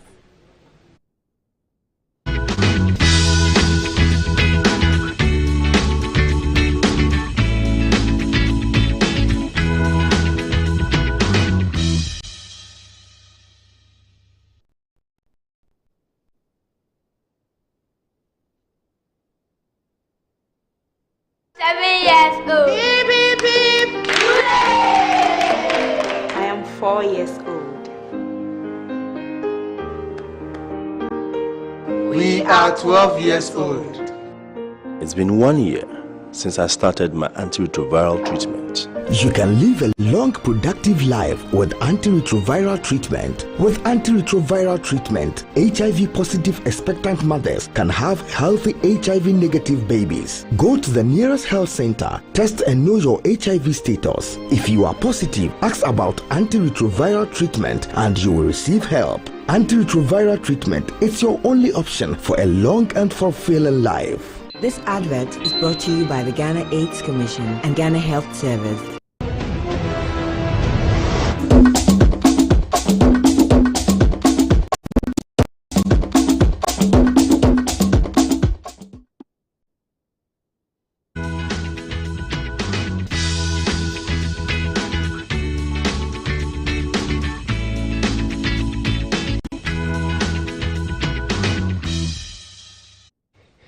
Thanks for staying on. It's The Scoop, and today we are celebrating excellence, and excellence with women, excellence in activism, excellence in youth empowerment. And I'm sitting down with an award-winning Pan-African youth activist who is on a mission to use her strengths, influence and voice to lead work that changes the lives of the young people in communities across Africa. Many of her projects have revolved around social equity, policy advocacy and climate change, and she has such passion for unlocking potential of the socio-economic benefits of young people and women. And I can say a whole lot about what she's been up to, but I want her to say it herself.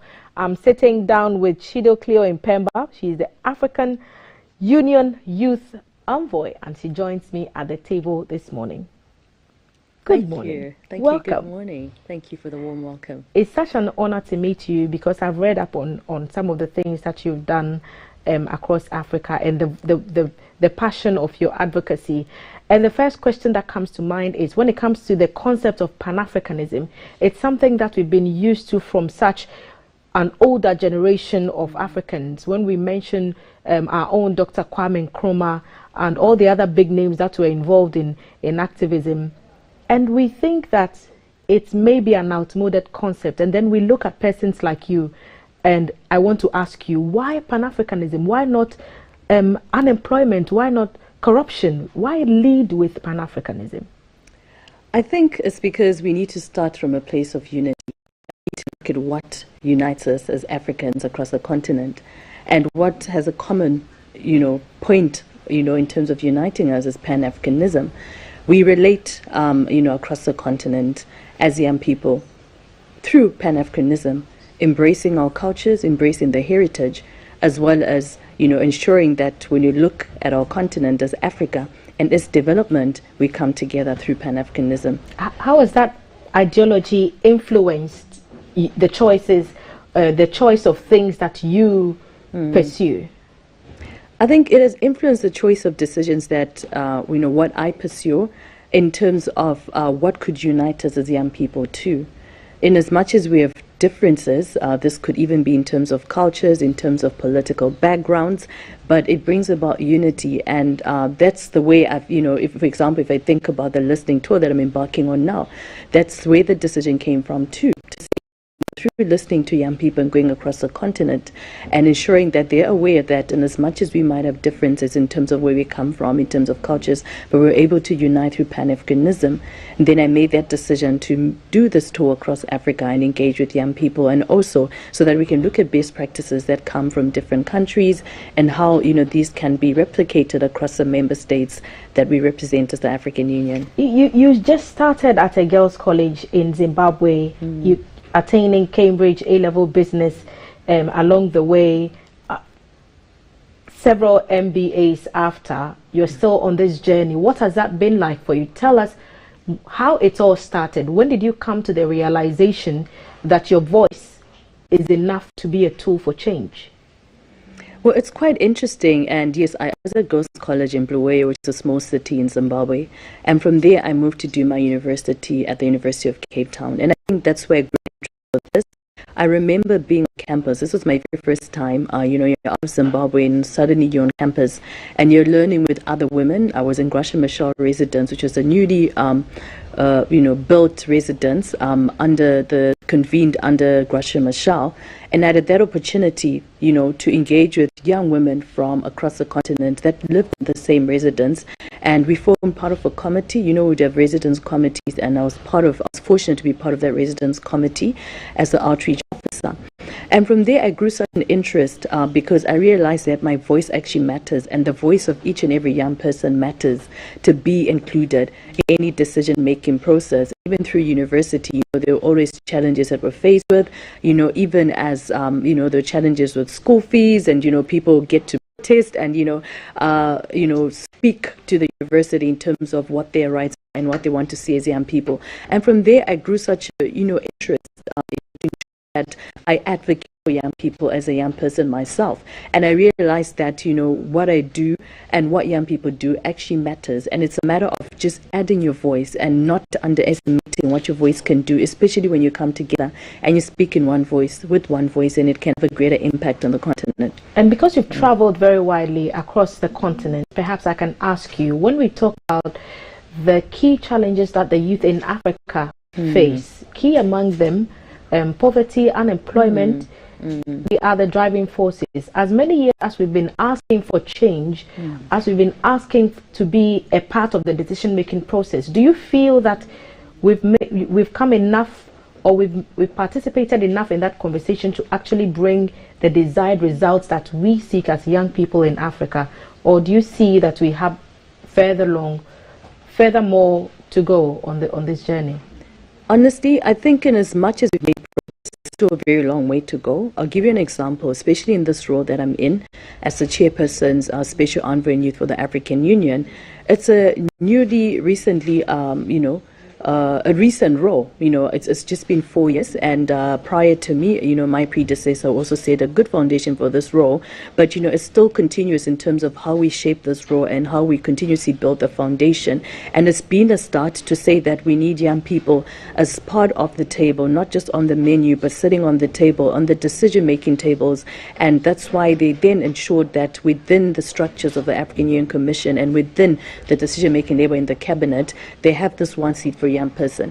Having said that, like I mentioned, it's a start because I get to represent the voice of the young people, get to advocate at policy level, at head of state level. However, there is room for more. There's definitely more that we can do, and I think some of the challenges come in that it's such a small space as young people.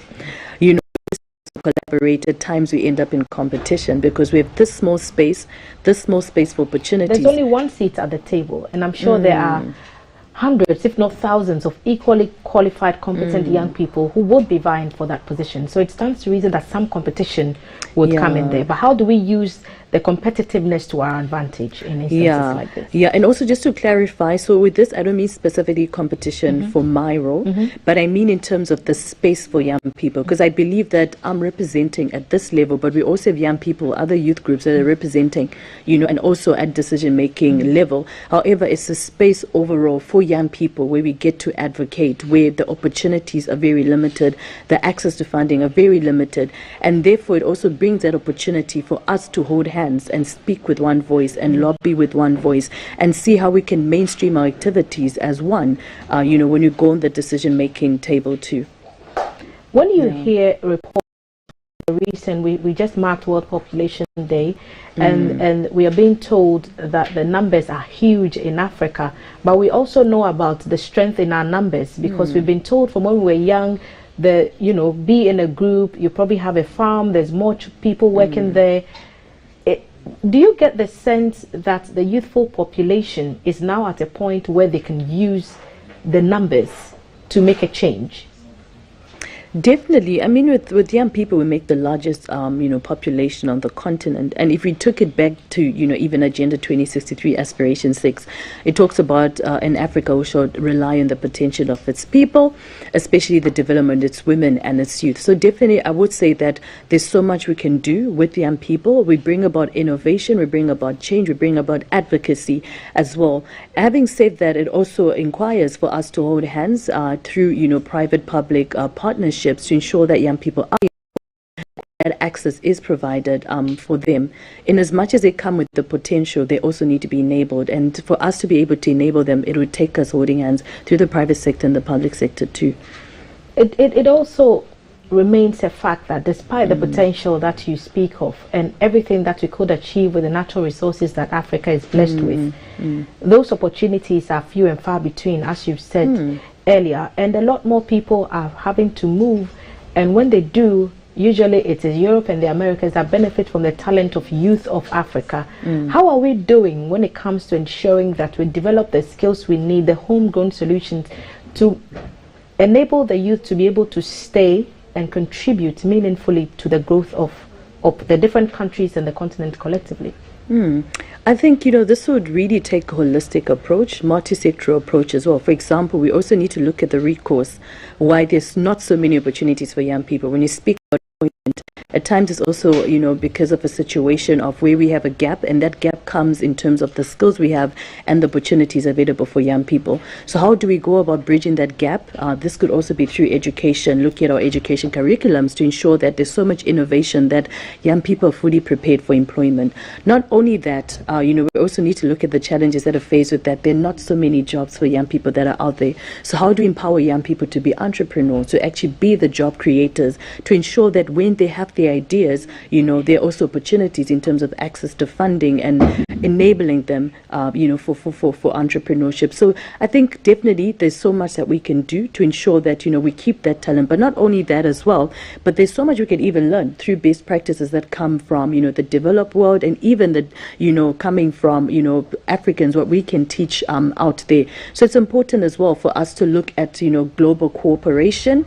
Previously I was actually in Washington, D.C., and I sat with young people, young Africans in the diaspora, and we had this conversation to say that they're contributing so much, where they are right now in the United States, but they also had a passion to contribute back home. And we're talking about how to ensure that we create those spaces of dialogue, even with our young Africans in the diaspora that are contributing there, but that will also allow them to contribute back home. And it also takes recognition. We need to recognize what they are doing out there, and ensure that, they're welcome to also, invest back home. Yeah. It brings us to your visit to Ghana. Is it your first time? It's not my first time. You've been here before? Yeah, I love Does Ghana. it feel like a second home sometimes? It does. It actually feels like a second home because, I got appointed in November 2021, and one of my first missions was to Ghana. So I came to Ghana in the beginning of December, and I was actually here for 3 weeks until Christmas. So, I really embraced Ghana as my second home. No debate about which jollof is best. Shido just knows that it's Ghana jollof. What's your plan for this visit? Now that you're here, what are you doing this trip? Okay, so on this trip, as part of my 60 Days Youth Engagement Tour, I've taken a 3-way model. The first one is on youth engagement, because I believe that, when we talk about the mandate of my office and what I'll present to the chairperson of the African Union member states, it also needs to include the voice of young people. So we actually embarked on a youth town hall yesterday, through our partners, UNFPA, with a youth town hall, and we had over about 100 young people that attended the youth town hall, and some streaming live. And in that town hall, we got to debate and discuss on various issues and, priority areas such as climate change, public health, education, and youth unemployment. How that came about is because the Office of Youth Envoy, we rolled out a survey, a digital survey 2 months ago. And through this digital survey, we're asking young people what they feel should be priorities for them and what we should advocate them at policy level. And this is what has been coming up the most. So in this town hall, young people also got into various breakout sessions where they were discussing this and also providing recommendations, which will ultimately form part of the final report that will present and will shape the plan of action in the office. So now that's a part on youth engagement. But then again, on the second part, we need to ensure that, we include the voices of the marginalized communities, which is something that's very dear to my heart, and also something that's very dear to the heart of the African Union chairperson. So, we're also visiting various communities. Yesterday, I had the honor to sit down with a group of young people, young ladies that were victims of gender-based violence, early teenage pregnancy, and we spoke and we engaged in terms of, the challenges they've been faced with, what they've been doing. They've formed cooperatives and, they're looking to start, their various businesses in order to support and empower one another as part of this group. For me, that was an opportunity to also get to learn and within this community, but at the same time to also get to learn in terms of best practices that that can even go across board through member states.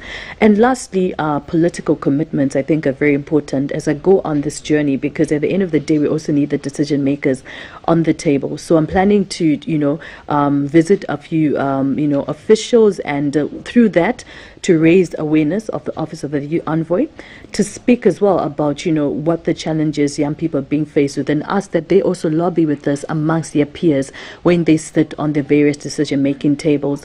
I'm not sure if you're aware, but when you look at Ghana, for example, the president of Ghana is currently the champion for financial institutions for the African Union, and we're looking at that and hoping that through his role as the champion of financial institutions for the African Union, that we ensure that the voices of the young people are also included through financial inclusion for young people, through access for young people as they deliberate on the table and they speak to financial institutions.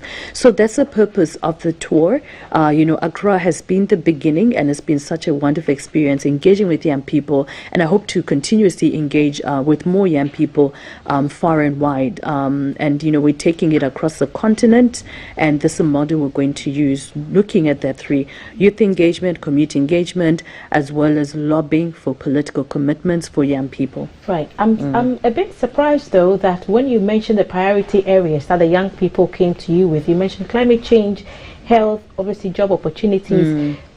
Where does education fit into all this? And do you think that that could be a channel to address some, if not all, of these issues that young people have raised with you as you go on to the next stage of your engagement? Yes, so education is actually one of the priority areas under youth livelihoods. I think when I gave the examples, it's just in summary. So we actually had a session on education. A number of things that are coming out on education was to say we need to continuously review our policies when it comes to education. We need to ensure that there's access to education for young people. We also need to look at school dropouts and how they can be incorporated, within the education sector. Not only that, but in September with the United Nations General Assembly meeting that's coming up, UNGA, and the Secretary General for the United Nations has asked specifically for there to be a global education summit, that will open the United Nations General Assembly. And we also have a focus on Africa. So, I'm working closely within the African Union with our Education Commissioner, specifically on that piece, so that we also present a youth manifesto that comes from young people when it comes to education. So as part of this listening tour, we're also taking that approach, specifically even for yesterday, we had a group, in the breakout session, where we had a consultation on the education. This will feed into the plan of action. It's also going to feed into the United Nations General Assembly in terms of the youth manifesto on education that's coming from Africa, and ensuring that the voices of young people are also included in that. There are some who are watching us right now who think, well, this is for all those people who have access to the UN, and some of us are not as educated. They don't have an MBA from Midland State University in Zimbabwe, and so they feel that there is no avenue really for their voice to be heard. How do you bring all these people who are also young people together to ensure that they feel represented in the causes that you champion? Okay, I think that forms part of the listening tour in terms of the community engagements, because we looked at that and we said that in as much as we can sit down, even in a town where we could have live streaming, but we don't have access. Some people might not have digital access. So intentionally, I'm visiting youth groups, when I'm across the continent, but also in communities, even in Accra, we were taking time to go in and we visit communities and we sit on a round table and we discuss as well. So that's one of the avenues that we're looking at. But of course, there's more that we can do, and like I mentioned, there's more that we can learn. And where there are recommendations and suggestions that come from young people, we're always open and willing to take them into consideration. And what's your takeaway when you have to wrap up on some of these conversations these engagements that you have with young people? What's the message really that you're here to deliver on this particular tour? The message that I'm here to deliver on this particular tour is we need to unite as young people. We need to speak with one voice as young people, and we need to advocate for one another. In as much as, like I mentioned, we might have differences in terms of culture, in terms of political background, and all that stuff, but we also have common issues of interest. You spoke about unemployment, you spoke about education. Again, we are the largest population, and that's already something that's of common interest to all of is, come on this journey. We're in this together. Let us speak together and let's advocate and let us lobby and let us use the access that we have. It could be a grassroots level, community level, national level, continental level, but using that voice to say that it's our time now as young people, not for the future, but for now, to ensure that we're included at policy-making level. It sounds like a message of hope. Is there hope for the youth in Africa who are faced with all these challenges that the forefathers did not have to face before? Is there hope? I honestly believe that there is hope when we stand together. And there is hope when, in terms of the policymakers, they get to listen in terms of, one together. We should have hope for Africa and believe that we'll build the Africa that we want. When your influence over young people in Africa is admirable, and the voice that you bring to the table when it comes to advocating for the topics, the conversations that matter to the youth is also admirable. I'd just like to use yourself as a focal point to inspire that young woman who's watching you this morning, who aspires to be like you. As we wrap up this conversation, how did you break this ceiling and get into this space where you have this voice? A minute. Speak to that little girl who's watching. Sure, I'll try my best to keep it in a minute. But what I always say to people is, do not ever underestimate what you are doing, the contribution you're making to society. As a young woman myself, growing up, I was faced with many challenges, even including access to education, even including having to, for example, actually, at some point I remember I failed at O level and I had to repeat. A year, but I never gave up, and I just said, continuously keep going and also look at what you have passion for. And once you identify what you have passion for, do not ever underestimate what that can make, even to a community, into a society. It starts from having passion. It also starts from what you're contributing to society. And it starts from ensuring that whatever you're contributing to society, you never underestimate the contribution that you're making. For me, it started like that, and now I'm sitting here. And, it was a journey, it was a process. I was doing a lot of voluntary work on youth-related initiatives. At some point, I worked in the bank, and I got retrenched in the bank. And after getting retrenched in the bank, I continued with this passion that I had for young people through doing a lot of voluntary work. This opportunity came about. I applied for this opportunity with the passion I had, with the experience I had, volunteering, and I brought it to the table. And now I am here. So this is just a word to every young girl that is out there, that the sky is not the limit. Indeed, it is possible. If it was possible for me, it's possible for you. Share your handles with us, Chido, so that if anyone has any questions beyond this table, they can get access to you. Awesome. So my personal handles for social media is Chido Cleo Mpemba. That's on Instagram, that's on Twitter and Facebook. And the official handles are AU Youth Envoy. At AU Youth Envoy. You'll find us again on Instagram, on Twitter, and on social media. Thank you, Chido, for chatting with us this morning. We wish you fruitful deliberations as you listen to the concerns of the youth of Ghana, and we wish you well in your next endeavors. Thank you very much. Such an honor to be here. Chido Cleo Mpemba, Pan-African youth activist from Zimbabwe, Robert Mugabe's country. We have links with Zimbabwe because Robert was once married to a Ghanaian lady. Very proud of that part of our history. And she's here collating views of concern to the African people as Africa Union Youth Envoy, and she's going into youth engagement and others to just see what matters to the people of Africa. You can get through to her via her social media handles and continue the conversation beyond this breakfast table at GTV. There's more coming up on the show. You don't want to miss the lighter side with Valerie after these comes.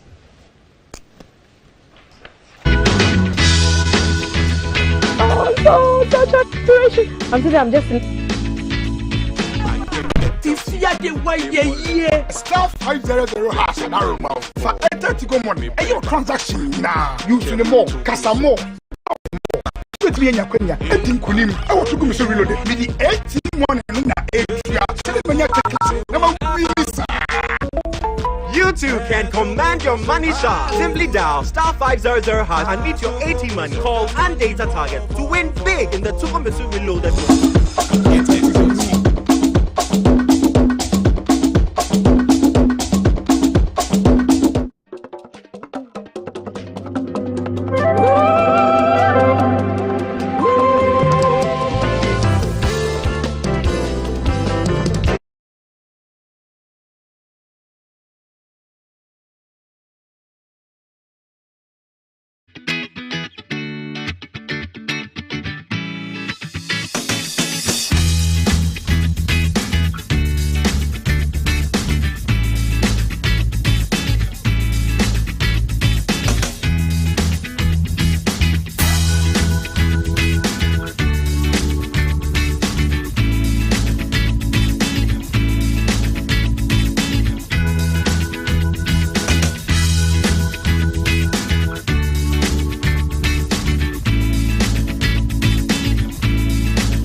everybody. Good morning, good morning, good morning. And so, yeah, welcome to the show. This is the segment that sort of cools you down and slowly eases you into the day, okay? My name is Valerie Danso.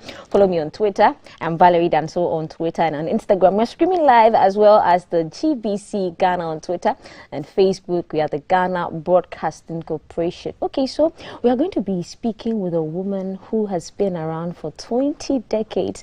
I kid you not, when I heard her music, it wasn't 20 years ago, but hey, she's looking amazing and she's going to celebrate 20 years in the music industry. And apart from that, we are going to speak to her, get to find out what she does. She's a mom, she's a working woman, she's a singer, she travels around the world and she's impacting into our creative industry. Her name is Piesie Esther and she joins us on the yellow couch. Good morning. Good morning, I tap Valerie. into you, like I want to be like you when I grow up. Oh, really? I think I have the height. So I think I need to eat more too. And you have the face too. Yes, and the color, I think it's in sync. And the color too. But you know the funny thing is that, what is that? No matter how much I eat, this is how I'm going to stay. Oh. Have you eaten this morning? Don't worry. Have Yes, you I eaten? have. Yes, I've taken cocoa. Would you believe when I tell you I've eaten? Whoa. Maybe kenke. Kenke. Would you believe that? This morning? Wow. But Momo Diana DM say, what Diana ye? You will be high and said that need dish, but you see the body will say yes. Okay. Yes, before we get to the fun part, getting to know you and how you've been around in 20 years, we've had a very disturbing news. We've lost a musical legend. A.B. Quentel passed on, and the man is a legend. I got the opportunity to speak to him a couple of times, and Ghana has lost. Of course. Did you ever meet him personally? I never met him. Yeah, I never met him. But you know, because of the TV and the social media, I've heard a lot about him, and I like him so much because he has kind of this energy. And the way he will do the body, you know, the body language, or say you know, the way he would dance to the song, the way he would sing, the way he will react. In fact, I'm so sad this morning. Do you remember any of his songs? Yes, I do, but this one, I can do this one. Obi beria simu odin sane nantiwe. Nisani ni nanyina wansori anantumpo danyina odani nyamiasio abiberia simu odin sana nantuwe nisani ni nanyina wansori anantumpo danyina odani nyamiasio. You know that song me dwene hu bebrea na kai me say said ya wuti bia no. You have to give thanks to God. Yes, because but somebody don't even have legs. How about that person? So that song, no, many and it's so sad. It's sad. It's very sad. Rest in peace. Perfect. And so this is from the whole GBC to the family, friends, and people who knew and worked with A.B. Quentel closely. Accept our condolences and may he rest in peace. Amen. Sad day for Ghana. We lost another legend. His chapter is closed, but he's not forgotten. No, he can't. He can't be forgotten. Yeah. Righties. Because in Penifu, I say Ketremampro. Your tongue. It has no rotten. Yeah. Aye.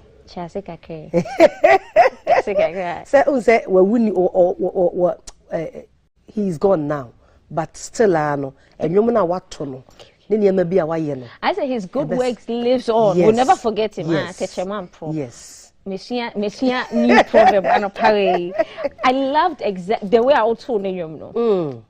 You didn't even sing it like him. You sang it in your own rendition. That's right. Only secular artists be high life and I be a dance hall reggae and artist be or guys or person no tune you na collaborate here over. Oh, say nipa no team ministry na say. Pause. Okay. Chatawale contact to see after showing up person no tune you over. A better gospel. Maybe a inspirational song. Now, say Shatta, bit me to gospel. Shatta, I love Shatta so much. The vibes, I love him. Depending you cry a better. Has it?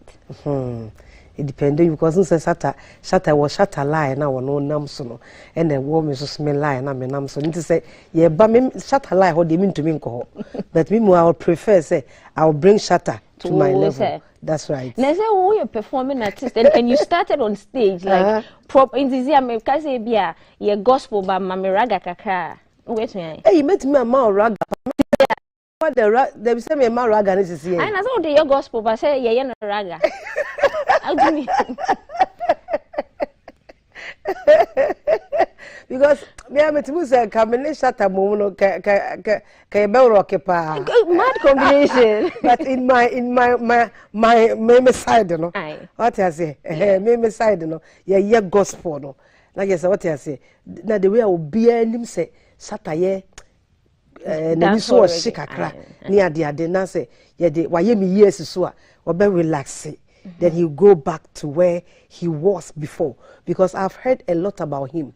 How almost ya brepen no. Ntina otnase na me ye tonyum ya. Oh, anya bad kra. Charlie, maybe some Shatta feature coming up. How did it begin for you? I know, say, oh, you're a worshipper, or starting on stage. Did they start with backing? Did you always know say, gospel music? And I said, the tall live now fast on it. How did it start? Me shani no. Na me tonyum. I was born into a church of Pentecost. Yes. So me was Sunday school no. Na me tonyum. Even school, me call SDA school. Na me tonyum. I remember say kwa ni nyina tonyum wi a, then they single me out to sing it again. So the talent was there. But me we school na me back to Kumasi no. And then there were certain things be na nyama nshada nkoyi. Yes. Nti ye bedru Kumasi no. O hwe wo ho na o hwe city church no. I mean when they are singing, you see the way they have dressed up. Now, when you match it to yours, now to me say, no, that level, no, you can't go. I don't do it. Until you call my cotton naturally, baby, like I say, my relaxing. Until my name to the say, me quite sorry, I will be a queen semitonium. But to God be the glory, say, there is a service of God, a man of God. Or no, not a radima, unless I discover me beam. Because many ye tonyum all the time into what say ye tonyum ofio. Now this place that I'm talking about, my dear, a place be I call that place my Lodiba.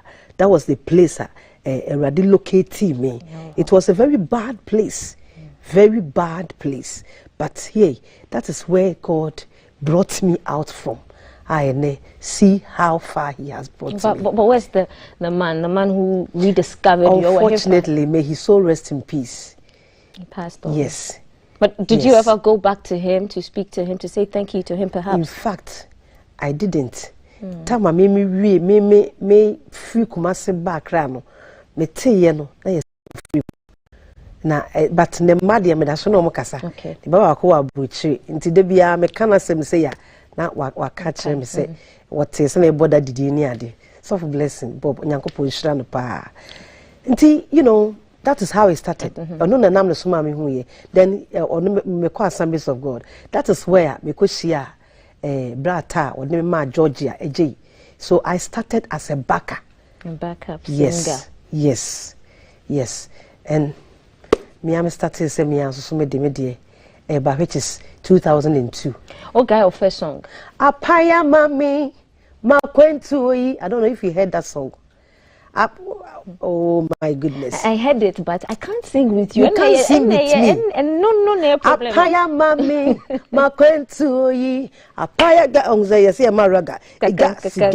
Apaya mami makwentui. Apaya mami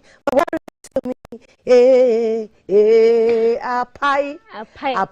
You say when you are going out from here this morning. Ebe pie my life. Ebe pie.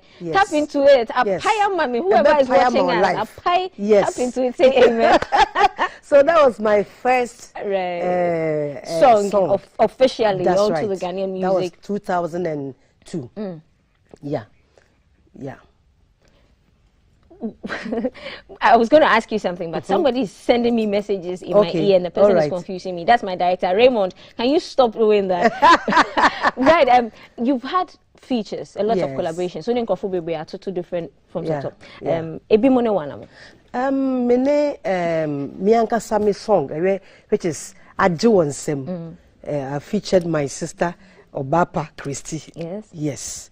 And me so Sonanka Sami feature for my feature Frankie on the feature me mum.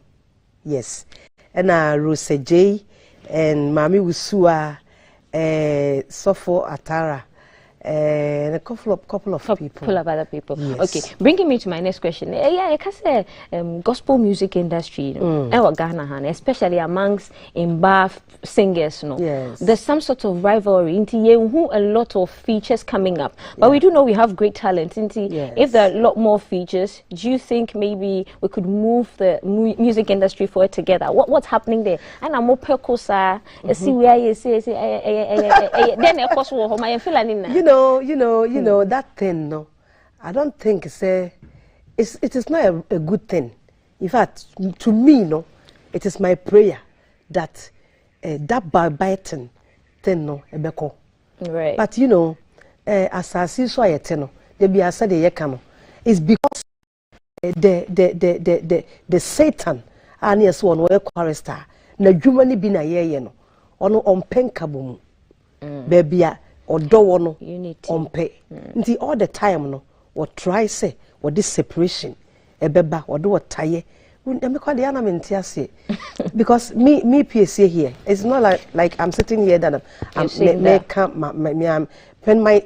when I see somebody doing something that I like, I appreciate the person. Right. And then me cry me bomb pie say rade de why any pass me see ye me so me sa impo ye me chance. I don't want to copy. I'm one person. I don't want to copy. If I want to copy you, then I have to do that's right. Nti obi ya de na ye fa, but there are some of the people always biano. I have not seen one of them say this is the person, but it's just hearsay in the so be ya dear na say just support the person because it is God. That is what David says. It is God who elevates somebody, and nobody can do nothing about it. I like your energy, your positive vibes, and all the fire you're bringing. Yes. How do you mix being a mom, a working woman, and then all the tours around the world? Yes. How do you mix all of those? It's not easy, my darling. It's not easy. I have a baby. He's no longer a baby. Now she's 2 years. Right. But I've realized, I said, now, wabe used to me, mama, pa. Yeah, because all the time, her father and I, they be call up and down. A boy, I could do feel quite a wada. Into one time, it's in I said, oh, dear minister, also would Daniel, person better in channel. Then she ran to my mother. Oh, because they be. You're never around. Her grandma is around all the time. So I make sure, say, if I'm around her, she's around me. That one day. If she said the mommy will fear, she's around me. And I thank God that the children that God gave to me, they are so special. Omo hardrin, kolebu omo hardrin pa, but omo hardrin, omo te say sometimes we peer, the back to a penny, hey, mommy, so you guys we are going again, eh? And then that's it. Oh, apologies to all the children who have to live in their parents' limelight. 20 years. Yeah. What's the plan? Any parties, any concerts, any jammings? I like parties the and jammings. Yes. There will be a party. There will be a party, but after the concert. It's 2 parties because me na concert in a personal party. So 2 parties. You personally, you have one party here, and I have a concert. So after the concert, and then the party follows. After party. Yes. A day for you, 24/7. Okay, so what's happening? What's happening with 25 years? Dear, God has been so good to me. Yes, my ministry. 20 years. Because say, if you even don't have a producer, I mean somebody who is supporting you. Now the thing is, you know, and now easy. Say rather count one, obeka kwem. Until I thank God for me. Say up till now, you know, what that's so edi ejinemu. Until I my year nyuma, my 2 days say wa yem ye, because I'm telling God how far He has brought me. Because maybe I'm starting free, you know. I have passed through a lot. I be brain yafum. We have been cried. We have been rejected. We have been mocked. We a lot. But I thank God. And I'm still here. Eradia ye mi ye. I'm an abruso. Nti ye plan say. I feel ready. PSC. I will share my story. I will tell my testimony, and you will tell your testimony. Then we Peter and Saka say, Erade, you have been so good to us. Amen. So that is what is going to happen. Erade ya duma. Concert near when? Yes. When is the concert? Nyami ya duma. Ya fiwe ye mu.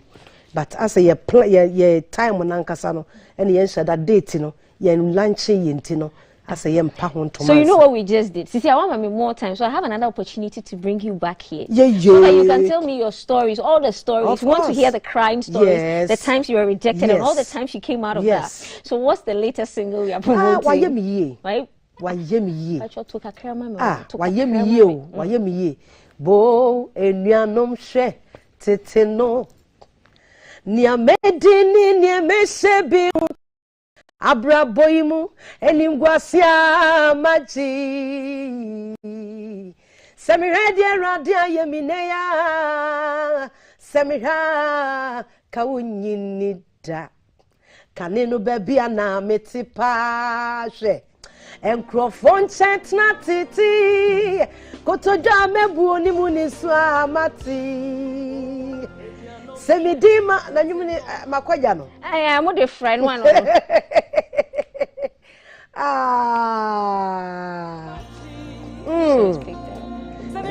Radia yemineya semika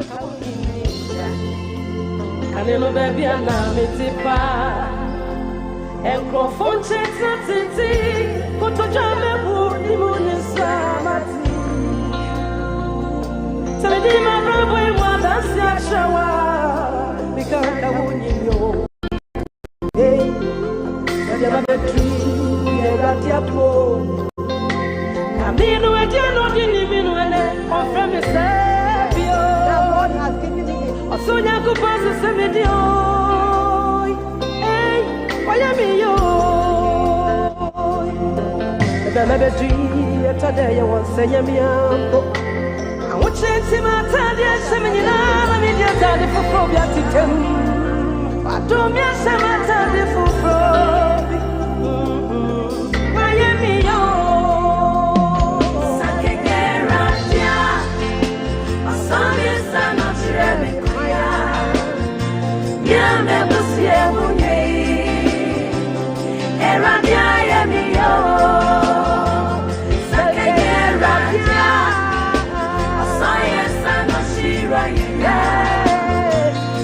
yeah, busie munye. Era yo. Miami yo.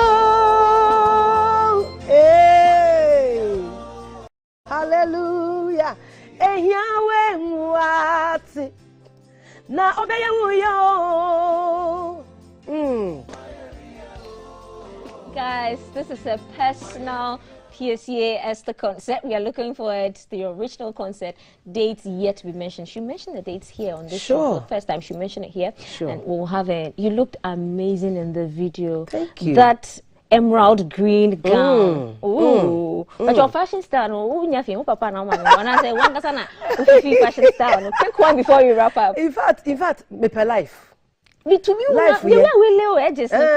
Life, yeah, me per life, pa. So person who me life no ma follow me on my Instagram page. And no, where do we find you on Instagram? Me DA PSC Esther on Instagram. Esther Ministry. Now TikTok. Yay, Charlie. Mama moves on TikTok. Shira womo. Awurade shira obi bia wa so nwumi na ode chese wa fa ne se awurade ye bia ma no wo ka de kire e de ye video no awurade shira omo nyina na wonye omo kese ye ni so bebre e bia na won hwe video da e wo YouTube channel no e ye PSA Esther ye mre e ya no akọ subscribe Dino. Thank you. We've been spending time with the beautiful and talented PSA Esther. This has been our show, her concert, her 20 years in the music industry. She's going to have an amazing concert. The late is yet to be mentioned and launched. And so, guys, this has been our show. Catch a repeat again at 11 p.m. on GTV. Remember to follow her, PSA Esther, everywhere. Thank you, guys, and tap into her music, tap into her grace, tap into her personality. We'll see you again tomorrow. Bye, guys. Bye.